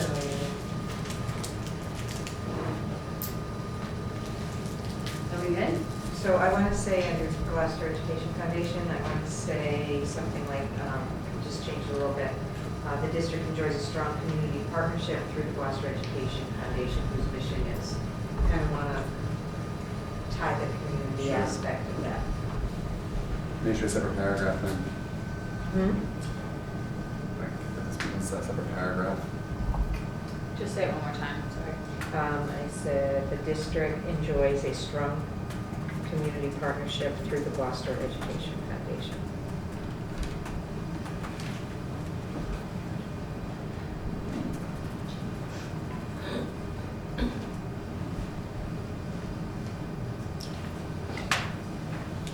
We get the wonderful museums, our artists, our writers, our legacy, our heritage, our fishing, 400 years old. I Freedom mean, School. yeah, you're gonna sell it. Well, we started this by copying. We did, pasting it's through. first, it says, Yeah. well, oh wait, this is And the then other one. That was We the did a other lot of one. work on this. Yeah, and then had to sort of take some stuff out because Yeah, it's we really don't- long. Yeah. I think this is a good one. Yeah, this is good. Yeah. Very good, Jack. I mean, if they're interested, they can start digging into that. It's all this stuff. So how do we make this a document now? If they I'm just gonna just apply take it out. and they haven't done their homework, shame on them. Right, I exactly. mean, give me a break. I mean, some brochures only had a paragraph, you know what I mean? So this is a lot. Yeah. So, So all we need is the AP. Did you find that, Greg, or is that something we can't get tonight? I think the name Oh, you of can't. our vocational Can you get out of that? program We don't should need be that. specific as opposed, like, You have it like right it's down. automotive technology, machine tech, advanced machine technology. Wait, what are you doing? I'm saying our vocational program should be spelled out as to what they are. It's not just auto, it's Oh, yeah. automotive technology, it's advanced machine. What's advanced machine technology, is that? Advanced manufacturing. Advanced manufacturing. And machine tech. And, Advanced manufacturing, period? yeah. Okay. So get rid of machine tech. Well, still, there's something. Do a hyphen, machine tech. Not hyphen, slash, What? Sorry. advanced manufacturing slash Machine tech. machine tech, because it's both. Machine technology.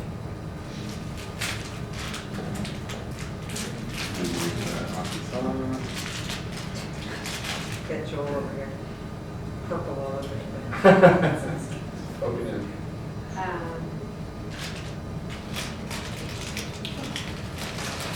Okay, we want to fix that last sentence. Preparing them to meet the challenges of adulthood. To overcome To prepare them to thrive throughout their adulthood, I don't know, Preparing them to, You mentioned nothing about enthusiastic students, great teachers, willing to participate. I mean, you're selling my city, that's great. I'm gonna put that out for all the departments I need to look for, but you need to, you're scaring, if I was looking for, why are they trying to sell me? Why don't you talk about, we have children that are ambition, they're ahead. You don't mention any of the programs that we excel. You're naming some of the programs, but look at like one of our students that did the robotic, he was teaching at MIT, so I don't know. It's supposed to be a short blurb about the. Well, what the hell with it, you're selling the city. Well, Now, that's but what you're it not is. selling the It's school or a the students. It's not community- about the That's city, what it's about like, the city. community profile. Yeah. So there's different, It's not the district profile. it's Well, I'll keep doing it, it's great, because I'll send out my CAO. Sure, right? I'll add other things, but that's all right. all right, are we done? No, we have to No. fix that last Last sentence. sentence. Our schools are nurturing spaces where we teach the whole child, preparing them, again, some word like. What is wrong with the word meet? Because it just sounds like we're preparing them for battle instead of Right, blossoming, instead of giving them foundation to then blossom. Right, is that where our object is to make sure, well, they'll meet the challenges, they're not gonna, do anything great about it, but they'll meet the challenges, they'll keep their head above water, they're not gonna be a great swimmer. They'll be prepared for the challenges of adulthood. Preparing them to excel into adulthood? It's not that Throughout difficult. adulthood. Excel throughout adulthood. Okay. You good? Preparing them what?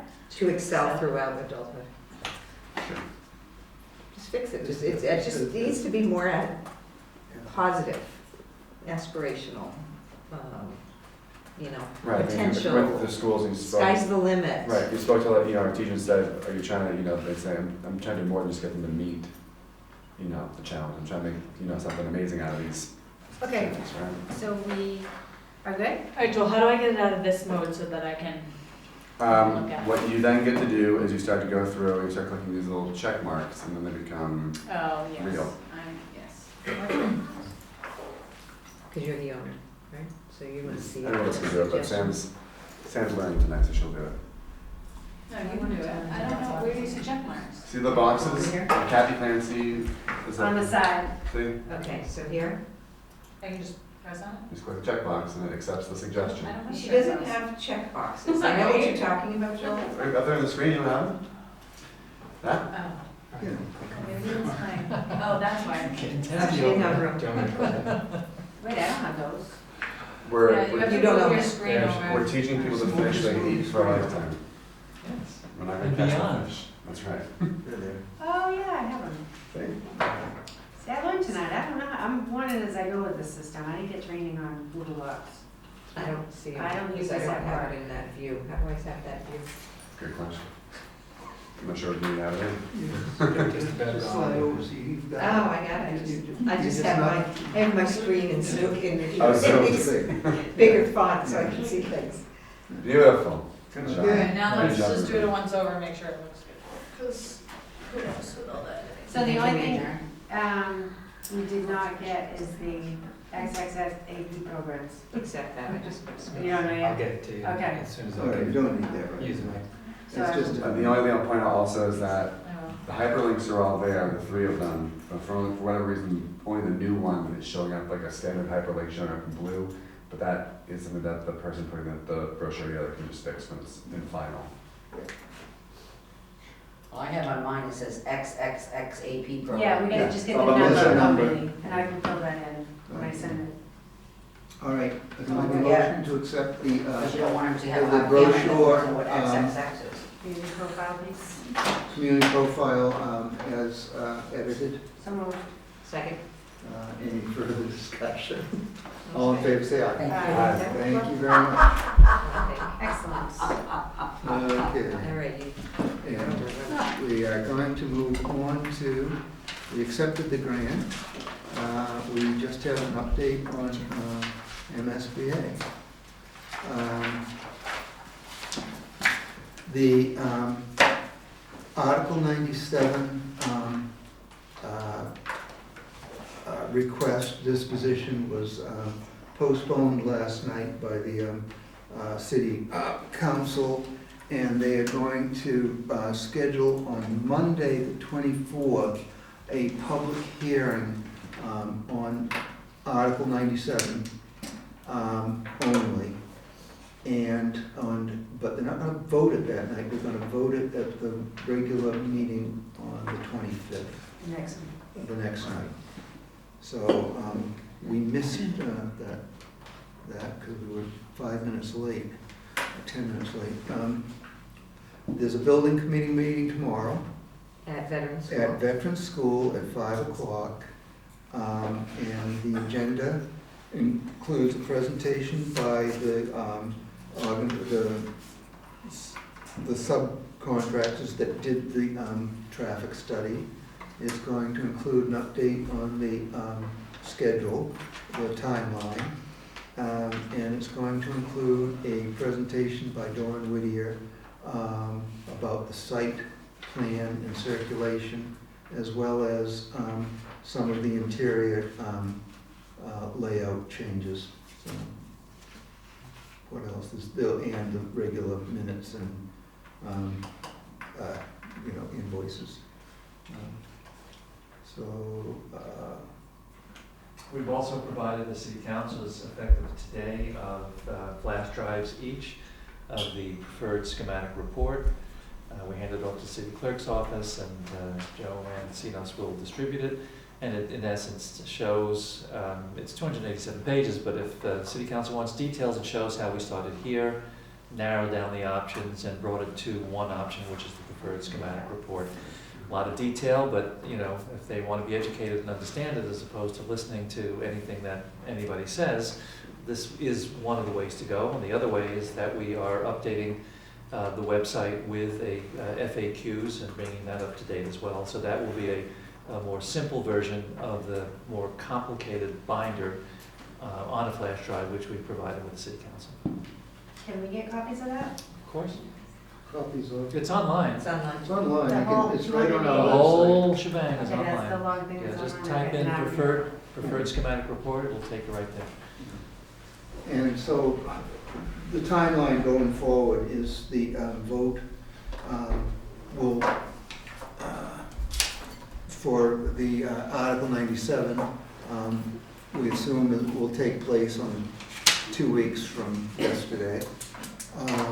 It will then go to the State House, where it will have to be approved by 2/3 of both houses.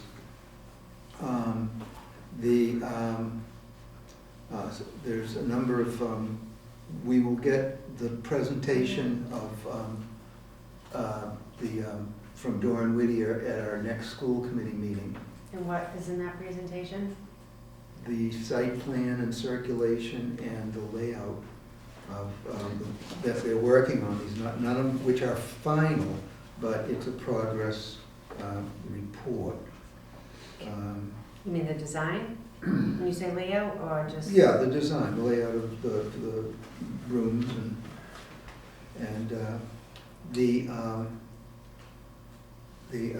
and then that will go to the city council at a later date, probably into March. But once they get the Article 97 disposition through the legislature, it'll come back to the city council, and the city council will have to vote to transfer the property to the school department. And the school department has, when we submit this preferred schematic design, which is what we're working towards, it will have to, the property will have to be in the possession of the schools. So the preferred school schematic design will be submitted on July 8th to MSBA. They'll review it, and hopefully they will approve it on August 26th. At that point, the city council and the school committee will vote to enter into an agreement, project scope and budget agreement with MSBA. And then the city council's next thing will have to be to authorize the debt exclusion ballot for the national election in November. Go ahead. Do we as a school committee, well, this is have the ability to request reports from the building committee and/or provide instruction to the building committee? Like, where do we weigh in on this Right. process? As we're getting blamed for everything that's going on. Because I have a particular request that, Okay. Well, they're gonna come to our next, Dawn Whittier is gonna come to our next meeting, and they will take feedback.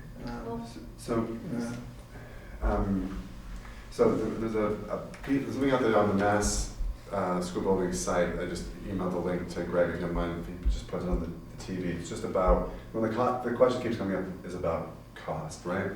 And if Greg can just show the chart here, I want to just show the data I'm using to ask the question that I would like either Dorn Whittier or the building committee to answer, so that we as school committee members, when we are asked this question repeatedly, can be good ambassadors for this project and explain why. Is that okay? Yeah. I may be able to explain some of it, That'd be great. I mean,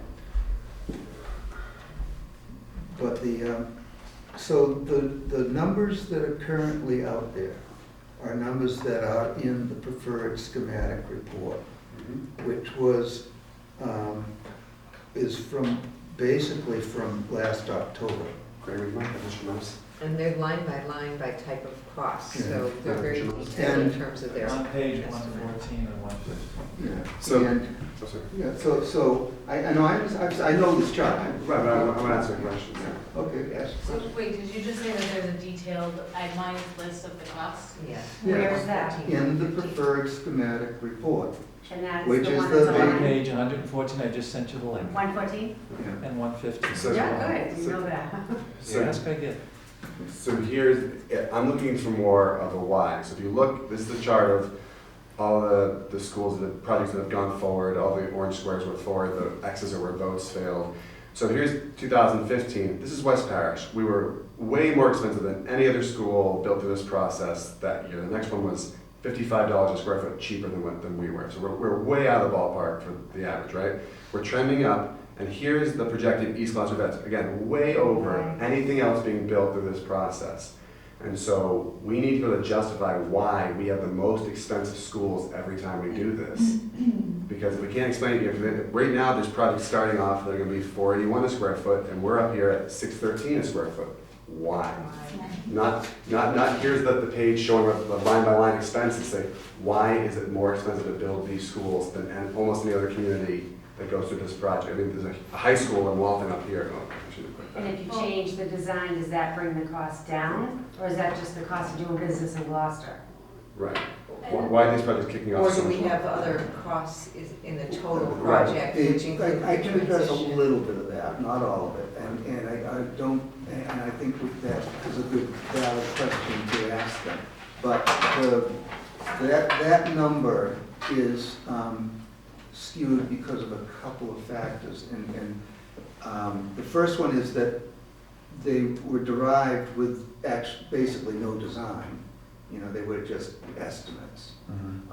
And what I've learned about all of these designers and OPMs is they jack the numbers up because they're afraid of having to jack them up later, so that they'd rather have them come down as the process goes forward. That's just one sort of philosophical thing about the way they. But that should be true for all of those. Yeah. All the But ones should be up there. Is that why they say it's on time and under budget? Because is it under budget because they thought it was gonna cost this much, but yet the actual? But the budget hasn't been set The yet. budget has not been set. The budget is not set. So The price $72 is million really not is set. nothing.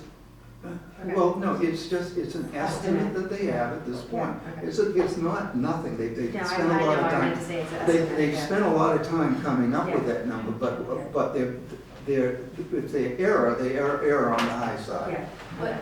The other thing that is problematic about this project is in that number includes building a new softball field, which is nothing to do with the school. It includes swing space, which Where's the new softball field? we don't know yet. Oh, you mean This is the- relocating? Yeah. Oh, okay. Yeah, but they're carrying a $2 million number in the budget Yeah. for the softball field. What was the second thing? The softball field? Swing Oh, space. Swing space, and the third thing is that Tear down from. we Tear down gotta two tear schools. down 2 schools. Okay. And Those would happen in other projects. Not Well, just no, the raise. I'm Well, you know just what, saying, these are things that Joe? have jacked the price up. That's Why all don't I'm you saying. find out, this company here, find out all the other schools that they built, find out what's comparable to ours, so and find out, and you can ask. So Sam did some work I on this did too. some work on that today. So in 2015, Dorn Whittier designed an elementary school for 680 students. thousand square feet for $49 million. That's $378 per square foot. That's a bigger school And that was when? in 4 years ago. 2015. That was West 5 years Paris. ago. We were paying $4.59 a square foot for West Paris, and we were paying So $3 I a guess, square foot. like, so we're asking the community to pay for a guesstimate, right? So 73 million Well, is no, a when, guess. when we actually ask the community to pay, we'll have a real number. Okay. That'll be the number. So this is controlling our narrative right now, though. So like, we need to have a much better answer to those questions than just like a $73 million guesstimate, and we don't really know exactly how much money is going to where. And so I think it would be helpful for the whole committee to be able to say, here's the itemized list. They're guessing that we're gonna have to pay 2 million for this and 2 million for this, but really, it's probably not gonna be that much. It's probably gonna be closer to this.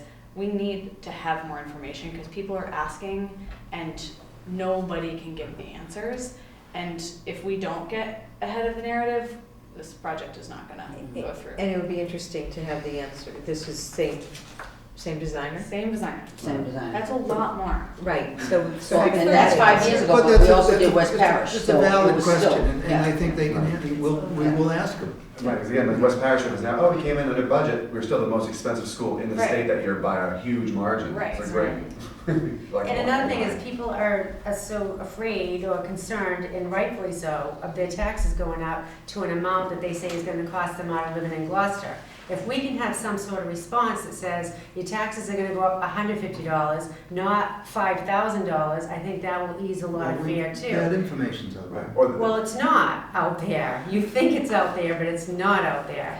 So I think we do need some sort of figure to say, as of right now, with the guesstimates that are going on, because that's all we're able to do right now, that the tax increase is this. Tell me what that number is, because I have plenty of people asking for it, and I think if it's the number that I thought I heard you say a couple months ago, if that's the number, that's a lot less scary than what people think it is. And there's a And we're lot of- losing support of this project because people think the taxes are But gonna be I so will say high. though that a lot of information has been said, but Not listened to. it's not listened to. Right. And there's, you know, our culture right now is But based where on is that tax misinformation. number right It's now, right, it's but- right on the questions, I said it at the So public if I hearing. go online right now, I can find out what, how I'm much gonna- the That tax number number comes from John Dunn. And it comes from John Dunn, Well, I and it's wanna see. 38 cents of, Because Yeah. $1,000 valuation. Where is it? 38 cents I think Per thousand? per thousand Sorry. valuation. So it's $38 on $100,000, it's. For the year. $76 and $2,000. But can I just say that 38. the information is Dollars out there, on but 1,000? it's not easily found. So I think we need to either, Alright, I wanna be able to put that out there, because that's. we not need to sincere. figure out what information is important to get out to the community that is factual, right? And make it very clear, a simple infographic, not clicking through a million different things on a website. It's really hard to find the information that you need, and people aren't gonna go search through a website, right? Like, this is how rumors are starting. There's so many things there's so much misinformation out there, and some of it is legitimate concern, some of it is purely misinformation, and we have the right answers, but we're not doing a good job of getting it out there. We're not dropping it there. And having the Gloucester Daily Times here tonight, Taylor, hello, thank you for coming, to be able to report on what we're saying right now, get it in the paper right away. It's not somebody looking to a website. We need to drop the information into the laps of the taxpayers that are paying for this project, not have the expectation that they're gonna go look through a document of 250 pages to find on page 114 and 15 the information that I'm looking for, and I sit on the committee. We're talking city council versus the populace. But the populace is the one paying for this, so if the city council is asking, the I'm public asking should you not to have this. conflate the need for the city council to be fully educated versus our ability to get the message out in simple terms to everybody. No, I'm not, Well, all I'm that's what saying you is said. the That's what you information said. needs to get out there because people don't have it. They're Understood. coming, attacking the school committee, not the building committee, the school committee, with the expectations that we have the answers to this. And here I am attending every building committee meeting because I'm not getting the information here either. I'm a taxpayer sitting at a building committee meeting. So we do need an information sheet. It might sound frustrating, but the simple answers to the simple questions can be answered, and if you drop it into the lap, you're gonna eliminate half the arguments in the city right now.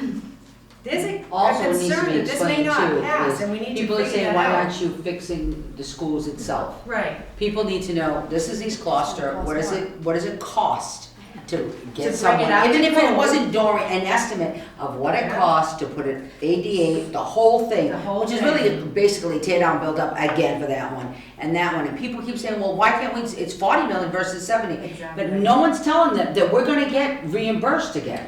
So if I've And that's very rare, because you don't get 2 schools when people haven't even had one yet, right. within 10 years. Right. If I've created infographics, because I kind of like to do this type of thing, how do I get that approved to like get that information out?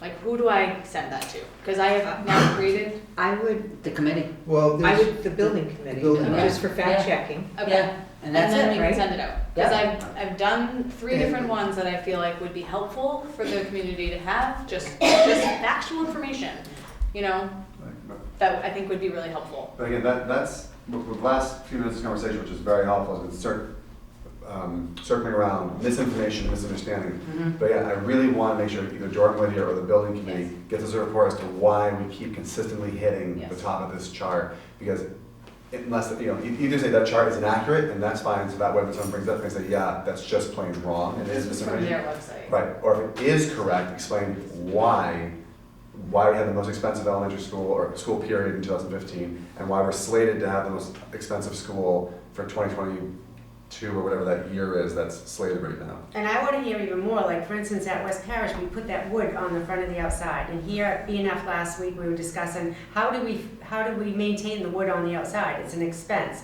Was that school more expensive because of the design? And is there a way to build a traditional brick school for a lot less that will drive the cost down without having that wood on the outside? Those are the kind of questions I have. You know, is there a way to minimize the design and save the taxpayers money, or minimize the design and put better quality inside that impacts the students, as opposed to all these colors on the outside, slanted roofs that could create eyebrow windows that we have a problem with at the high school? I mean, where are we going with this? You know, are those kind of questions going to be answered if the school committee has them? Which goes back to my question, where in this process is the school committee able to give feedback and get a response from our feedback and have a reaction from the feedback? In other words, if we say we don't like the design, does it matter that the school committee doesn't like the design, or is it completely up to the building committee? Where do we get to weigh in on this, as we're taking the pressure from the community for making these types of decisions? So I guess what I would like to see from the building committee is a timeline of where the school committee is able to interact with this process. Because if not, then it's not the school committee's project, it's the building committee's. Well, So where do we get to weigh in? Technically, that's true. What is The true? that it's the building committee's project. Well, we have to approve it in the end, so You have you want to to wait till approve we it in say the end. no? Go back to the Right, design it's- stage? It's stakeholders at every stage, right? There's school committee There's stakeholders, city stakeholders. council stakeholders, voting citizen stakeholders, and if you don't get them in now, and there's a fatal problem with something that's gonna get a no out of them, In the end, you Then- just go back to the beginning, you don't have the time. So why not ask us now if we approve of the design, as We can- opposed to wait till We can do August? that. They're coming at our Okay. next meeting, and I will tell them to be prepared to Because- answer all of these questions. that'd be great. I mean, there's nothing, wrong with 'Cause it. I'm always thinking, You have to do this President of together. GZA is here, and she knows we speak all the time in contract negotiations about how, listen, we're a middle of the road kind of district, we can't afford, but here we are, like, we need the Toyota Camry of schools, right? Yeah. Super reliable, super efficient, but like, nothing is gonna turn ahead, right? So, like, Yeah. Toyota Camry, right? Fine, we'll have them ask the questions. Yeah. And another thing, I had asked, when we started this project, that the minutes of the meetings get circulated in the school committee packet, and we haven't seen them. I know the minutes come out and they don't get approved till a month later, because they only meet once a month. However, it is legal and ability to circulate draft minutes knowing they're not approved and that there could be some correction. But why can't the school committee see those draft minutes as soon as they're available, instead of waiting a month later till they're approved to then go look for them? Like, we have to reach out and try to dig for everything in this project, and it wasn't like that the first time we built the school. So there's a lot of frustration, not just on the school committee's part. And when I say the school committee, I mean us minus you two that are on the building committee that have access to I all want this to talk about the information. first school. Let's So- not talk about the first No, school. all I'm saying is the information was there. And we're not. That's not true, and let's not go there, I'm not gonna argue now, that was Okay, not let's- true the So first thing, how do we okay? get It the was, information let's not available talk to about the everybody? first one, that's done and over, let's not talk about the first one, because I was on the school, I was on the, you didn't even have a secondary plan for staying in school, let's not even talk about the first one. It's almost time to go home, can we go home now? So how do we get the information to us as opposed to? This is different, let's not talk about the past, let's move forward and fix our problems. Okay. Well, I had asked that before and we haven't seen any, so that's why I asked. And, I mean, Laura and I, since being on the school committee, have never been able to actually interact with Dora Whittier. So it would be super helpful to have them here so that we can Absolutely. ask questions, because we've been, They're you gonna be know, here. just watching. at our So they're next gonna be at our meeting, next meeting. And they do the same And you have all the presentation, minutes, all the questions. essentially that asked, they- sent. you can see tomorrow night at the. All the questions that but we've been asked. you'll be able to ask questions about it. Great, because we can't tomorrow night, so we will be able to at our next meeting. All right, you go, you're a citizen. You don't take any. Oh, no, I'm sorry, then Monday, that's 97. Oh, no, Monday for Yeah, yeah, yeah. 97. No, I mean about what they're talking about tomorrow night with the traffic study and things like that. So will they be presenting the traffic study conversation to us at our next meeting too? Or is it just, Well, they will touch, I don't think we're gonna bring in the traffic study No. people will be there at tomorrow night. okay, I think we're not gonna bring those people in, but they will be talking about how they're dealing with the results of the traffic study, which Okay. is the important thing. yeah, exactly. You know, knowing how many cars go through an intersection is one thing, knowing how to deal with them is what you know. Are they going to, when are they gonna do the traffic study? I mean, actually sit there for a while and They do it? did. They've already done it. They did, well, they should have told me because I would have put a funeral going by. No offense to anyone. At 8:45 in the morning? Why, have you not gone to funerals at 8 o'clock, sweetie? I have. I'm a mayor, I go to quite a few of them. Oh, absolutely, absolutely. I get all these questions all the time. Mayor, you've got the, it comes from St. Anne's down to Warner Street to up there, and then if sometimes I wanna go around their homes, it goes up to the lights, we stop the lights, Okay. and you stop, we have the Ultimately- police. So I just wanna make sure that when we get all these kinds of questions, and the traffic commission did all these kinds of studies, it's on all the worst days ever. Yeah. Okay, but ultimately, you've got a terrible situation there already. Mm-hmm. Okay, what you'll see tomorrow is that it's going to be What time better. is it tomorrow? I have. 5 o'clock. Right, same time as your. I cannot go. It's What? that's why we cross the Well, limit. There's 1 they're- billion. I'm sorry, they're that women coming- who get abused. It's a little. They're coming to the school committee 2 weeks from today. Listen to what he has to say though, it's good news. But I'm just saying, there's a terrible situation there now. There's a terrible situation in East Gloucester with traffic. When schools, for, you I'm know, just telling what's a half an happening. hour Send it to in you. the morning, a half an hour, 45 minutes in the afternoon. Everybody knows that. What you'll see tomorrow is that it's going to be better than it is now. Not that it's going to be perfect. Not that if there's a funeral going by, it's not going to be a problem. But it's going to be better than it is now because they're going to be able to get all of these buses and cars off of the street. Isn't it like 70 cars or something in the queue? There'll be room for 70 cars That's huge. to pick up kids. Drop-off's usually not a problem. But there'll be a loop, I'm relaying because people messages swing like in, they everyone drop else the gets. kids off and they drive I'm away. just relaying the messages about everything I'm else, just- because everyone said that, and everyone's questions. And you know what? Not for nothing, okay? When they say there hasn't been transparency, I think that's wrong, because all meetings are public meetings. I don't think that it's the transparency, I think they're not understanding, like she says, it's not a 1, 2, 3. It gets schismatic, you got this, you got the plans, people who don't know how to understand it's confusing, overwhelming, well, they're gonna do this and they're gonna do that, and then you're hearing all of this. They're not looking at, like at first when they said, like myself, I was a bit in shock when they said, you know, we're gonna do East Gloucester, we're gonna go Field, are we gonna buy expressos, are we gonna go this way, no one had mentioned on this side of the road yet. Then I said, well, they're probably not gonna go on this side of the road. Because had we known, to be honest with you, if things were gonna go on the other side of the road, maybe we could have done something different, whatever. So now it's coming on to this side of the bridge, let's say, going to veterans. And so I not for nothing, But, and when people said, well, it was already pre-voted, maybe that's my fault because I did call Meadowsfield people and ask them to come into my office because I found out that we're looking at veterans. Nothing was decided. We were looking, so out of respect for all those women that I went to school with, or my brother did this and this, I called. 2 or 3 showed up in my office and I said, I think they're looking, it could be this, and we discussed it. It wasn't voted on ahead of time. It hadn't come to the school. I said, it's not even come to the school committee. It might not even happen. I don't know where everything's going yet because we have liaisons or whatever on that. So I apologize to everyone who thinks, oh, it was pre-voted on or no. Out of respect, when I first found out, because I have an open door policy and an open big mouth, when I finally found out, I says, oh, we're looking at now veterans. I called up and sent an email out to the group to say to come in my office. I emailed his family. There's a lot of misrepresentation out there of what's going to happen and not going to happen, and is scaring the public completely. When they came to my office, and I'm going to tell you, when they came, so because the newspaper's there, when these women came to my office, Patty was in tears. Oh, that's not fair. I says, the other people were there and said, well, what are you going to do with the lights?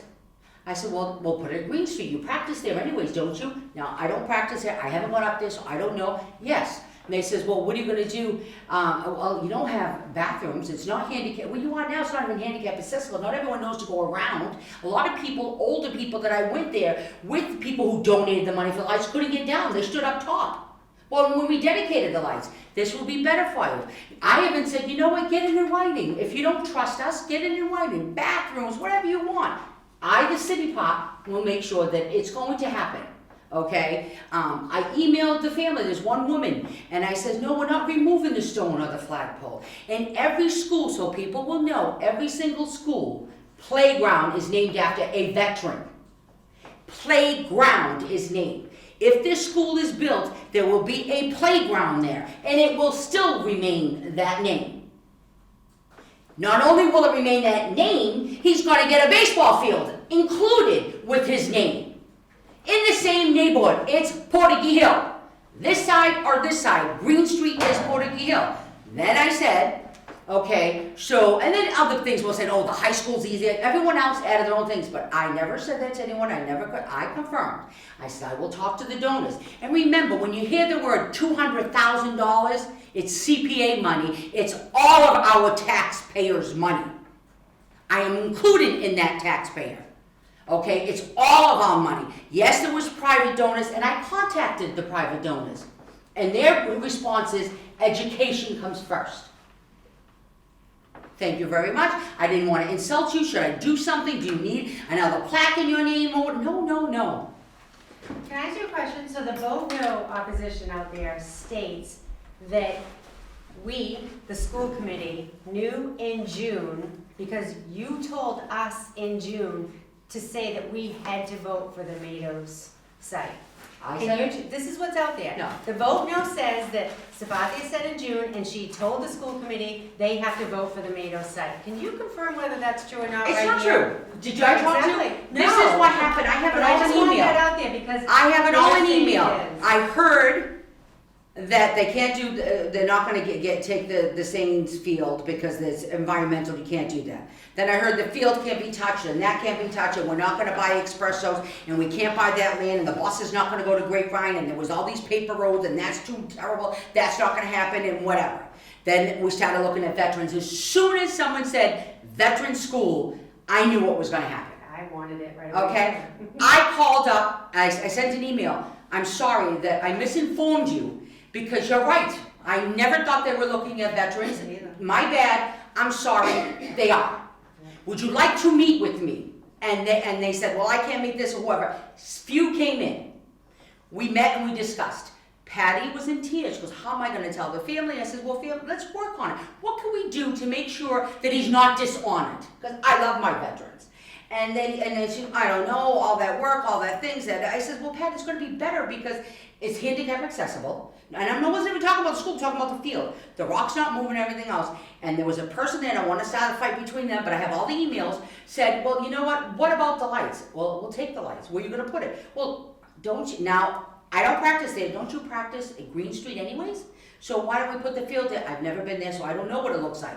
Well, there's no parking, there's no, well, you know what, those things can be fixed. So I asked about parking, I believe one time Joel said to me, well, we have some expansion here, expansion there, and everything. Things could be done. Well, no, because you guys never ask it in writing. Have them write it that this is what we're gonna do. You want Green Street? Done. You want this? Done. Bathrooms that, well, we never get the keys to the bathrooms. Let's not talk about wherever bathrooms are. Do you want them there? Yes. Ask in writings, I'll make sure you get it. End of subject.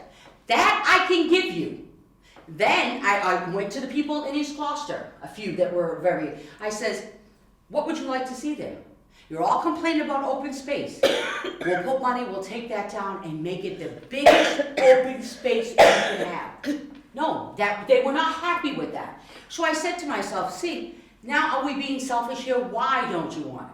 Then you hear some teachers saying, well, I'm gonna send my kids out. Well, all right, now, in my mind I'm going, is it you don't want the children to combine? Are we talking about who's in Veterans and who's in East Gloucester? Are we saying that we don't want children to combine, not because it's a neighborhood school or a better school, or it's because of the children and where they come from?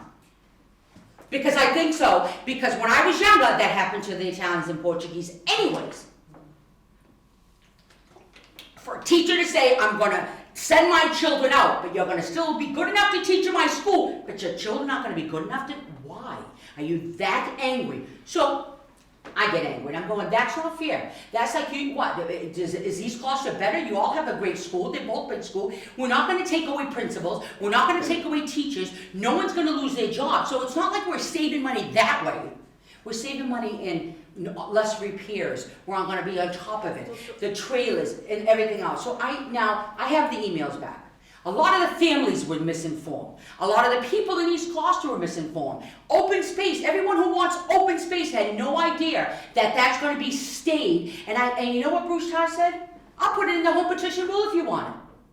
An eye for an eye if you like, so nobody can ever touch it unless they come in front of us again. Fine, because it's not that we want to do things behind people's back. Honestly, the only thing that I said to people, and I said it, and it's in emails, it's not definite yet because we still have to vote on it, and we still have to discuss it, and there's still meetings by the time we go. And that's what I said to them.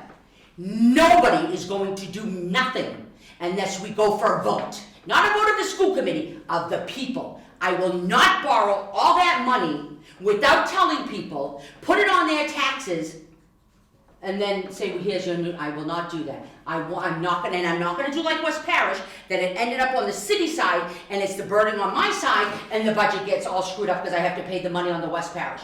I will put it out as a debt exclusion, because I hate the override, people might think it's the same, as a debt exclusion like Pools Hill. Like I wanted the water bills, that we will be able to put this on your taxes and you vote on it. If the people say no, then guess what? School choice all your children, because we're gonna have condemned schools. So that's how this all started, and all these rumors or whatever. But it had nothing to do, the vote is, I'm gonna have the people vote, not the school committee, because in the long run, you all go in those polls, and whatever you do behind those little curtains is up to you. Yes or no? And I says, it's difficult now, because like the CPAs and other things that are on there, people don't read it, people don't do that. And then they were saying, well, we're setting up the vote because we want to do it early, and why won't you do it here? No matter what we do, they're gonna find something that we did something wrong, illegally, not that, so they jam in the school, they jam in the city council, and they're jamming it, and that's why last night's school, we were all there, and they said, you know, let's have a public hearing. You want a public hearing? Now, this public hearing that everyone thinks is going to be the most wonderful thing, it's only on the home petition rule.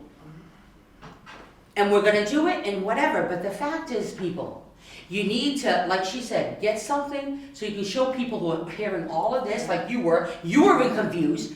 Yeah. Right now, we're nothing but a city of rumor mills. Mm-hmm. We have warriors of keyboard. Yep. They sit home, they hear bits and texts and everything else, and we have now a serial killer in town, we have all these things in town, we need to breathe, people. I thought I was calm today, I thought it was looking good, I didn't have anxiety, I told you I should have went home. But the fact is, we will get it out there. But I want it, and I have emails to prove it. We did nothing, and everything seemed to be fine. That's how, okay, not you people, that's how I said Green Street. That's how I said I'll take the field. That's how I said I'll put the bathrooms, I'll put the lights, I'll put everything else. It's because on my responsibility. You want open space? Take down the school. Sapphire, we're taking down the school. Well, we're taking down the school. Because that's how that came. Thank you. Can I just ask a question about the 97? Sure. So, just to be clear, because the public hearing is on the 24th, and I'm not gonna see anyone before then, no offense. No offense, well, tomorrow night for a different reason. The 97 means that if we petition the state, we're doing like a swap of land, meaning the land that this East Gloucester School currently sits on is gonna be swapped for green space for the land that we're gonna take at Meadows. Am I correct in that assumption? Some. Is it equal in size? It's- Or are we gonna have a problem with A that? little bit more. In value? It's equal, Okay. it's gonna be equal or greater in size and value, and it's equal. And that one? In both of them. It's equal and greater. It's not mandatory to do that. No, We but it often doesn't do that, but do you it. need to know that. It's not mandatory to do that. The whole petition rule is that we're asking, because this happened before, because if you go back and they said the deed restricted, it was back in 19 whatever years, and whoever donated to the playground, to the field, and it became this, and then we took it away because we did that and everything else. And I said, so you get it right. I also said, if you don't want it as a school, I will take it and make it a firehouse. We need a fire station, people. We need a lot of things in Gloucester. So you don't want a school, I'll do a fire station, no big deal. So the fact is, and that I don't need the city people, I don't need taxpayers' money on that one. So just so you know, we said the home petition rule is to transfer it back, so so there's no whatever. And so Bruce Tarr and everyone else suggested, and I heard about the open space, and he said it. If you want, we'll put it in there that you give us open space for open space, because that's what we want. And when they say we don't have open space in Gloucester, well, can I take you for a walk even though I don't like to? Because we've got plenty of open space. We live in an open space. But, you know what, I think that's a great idea for East Gloucester. Beautiful. My second question is, I'm hearing, part of the rumor mill is that. Claudia, you know what, get off your text, where do you go No, from? listen, I hear this all day long, so I just want facts out there, because there's not Yeah. facts out there. So I heard last night, which I wasn't able to go to the meeting, because I was downstairs at another meeting, that someone has hired an attorney for $15,000, and they're gonna challenge whatever the outcome is of the Article 97. Is there any truth to that, and can that be challenged? Do we know? I don't know. We didn't have the meeting, so we don't know. No, I but don't know someone if is there- saying. I don't know if there's any truth to that. Okay. But I'll tell you what Article 97 is. Article 97 is an amendment to the Constitution of Massachusetts, and it was passed in the 70s. And the purpose of it was to protect wetlands and parklands, Mm-hmm. okay? Yeah. And it was commonly thought, and there was a number of case laws, that it that sort of said it didn't apply to playgrounds or things like that. Okay. And then in the, I think 2017, it was challenged in Westfield, and because they took some profit, the town took some property, they were gonna build a school. And it was a park of sorts, I'm not sure of the details of it, but it got challenged. And what happened is it got tied up for 7 years in court. Now, They did not do a 97 petition. they They did not did do a do a 97. So what we're doing is a 97 petition just to protect ourselves from it getting tied up in court. Okay. Okay? Because if it were just transferred, it could be challenged against him. But if we go through the 97 process and are successful, it can't be challenged. So the 97 process is what? The city, as the mayor said, it's a Yeah. home rule. Home rule petition. We're asking the state to relieve us of any obligations that may be conceived or possible or challenged. You mean like deed restrictions? There are no deed restrictions. There's no deed There is no The- deed all- restrictions. The only thing that there can possibly be on Mado's Field is the fact that it's been for almost 100 years a playground. Okay. That's it. And that Westfield case could have some sort Well, of. no, the Westfield case was No? different Okay. in that they had taken, they had dedicated it and taken some government money to do some improvements of select. So say again what the 97 home rule. Can I just interject that Sure. Article 97 is designed to identify if open land, recreational type land is being repurposed. It's the state government's way of ensuring that a community maintains a balance of that open land, which Yes. is why, if we're going to go for an Article 97 for the Mado's Field, that's why there's an exchange of equal or greater value at East Gloucester, so that when it goes before the legislature, you need a 2/3 vote for both houses, they recognize that, yes, we want to use this, we want to And it repurpose also this protects East field. Gloucester's land. We want to repurpose this field to build the school, but we're making sure on the other side that there is still other open land which replaces it. But how does, and I get that, and it makes sense, but how does that protect us or prevent a lawsuit from coming forward? Because the The state's.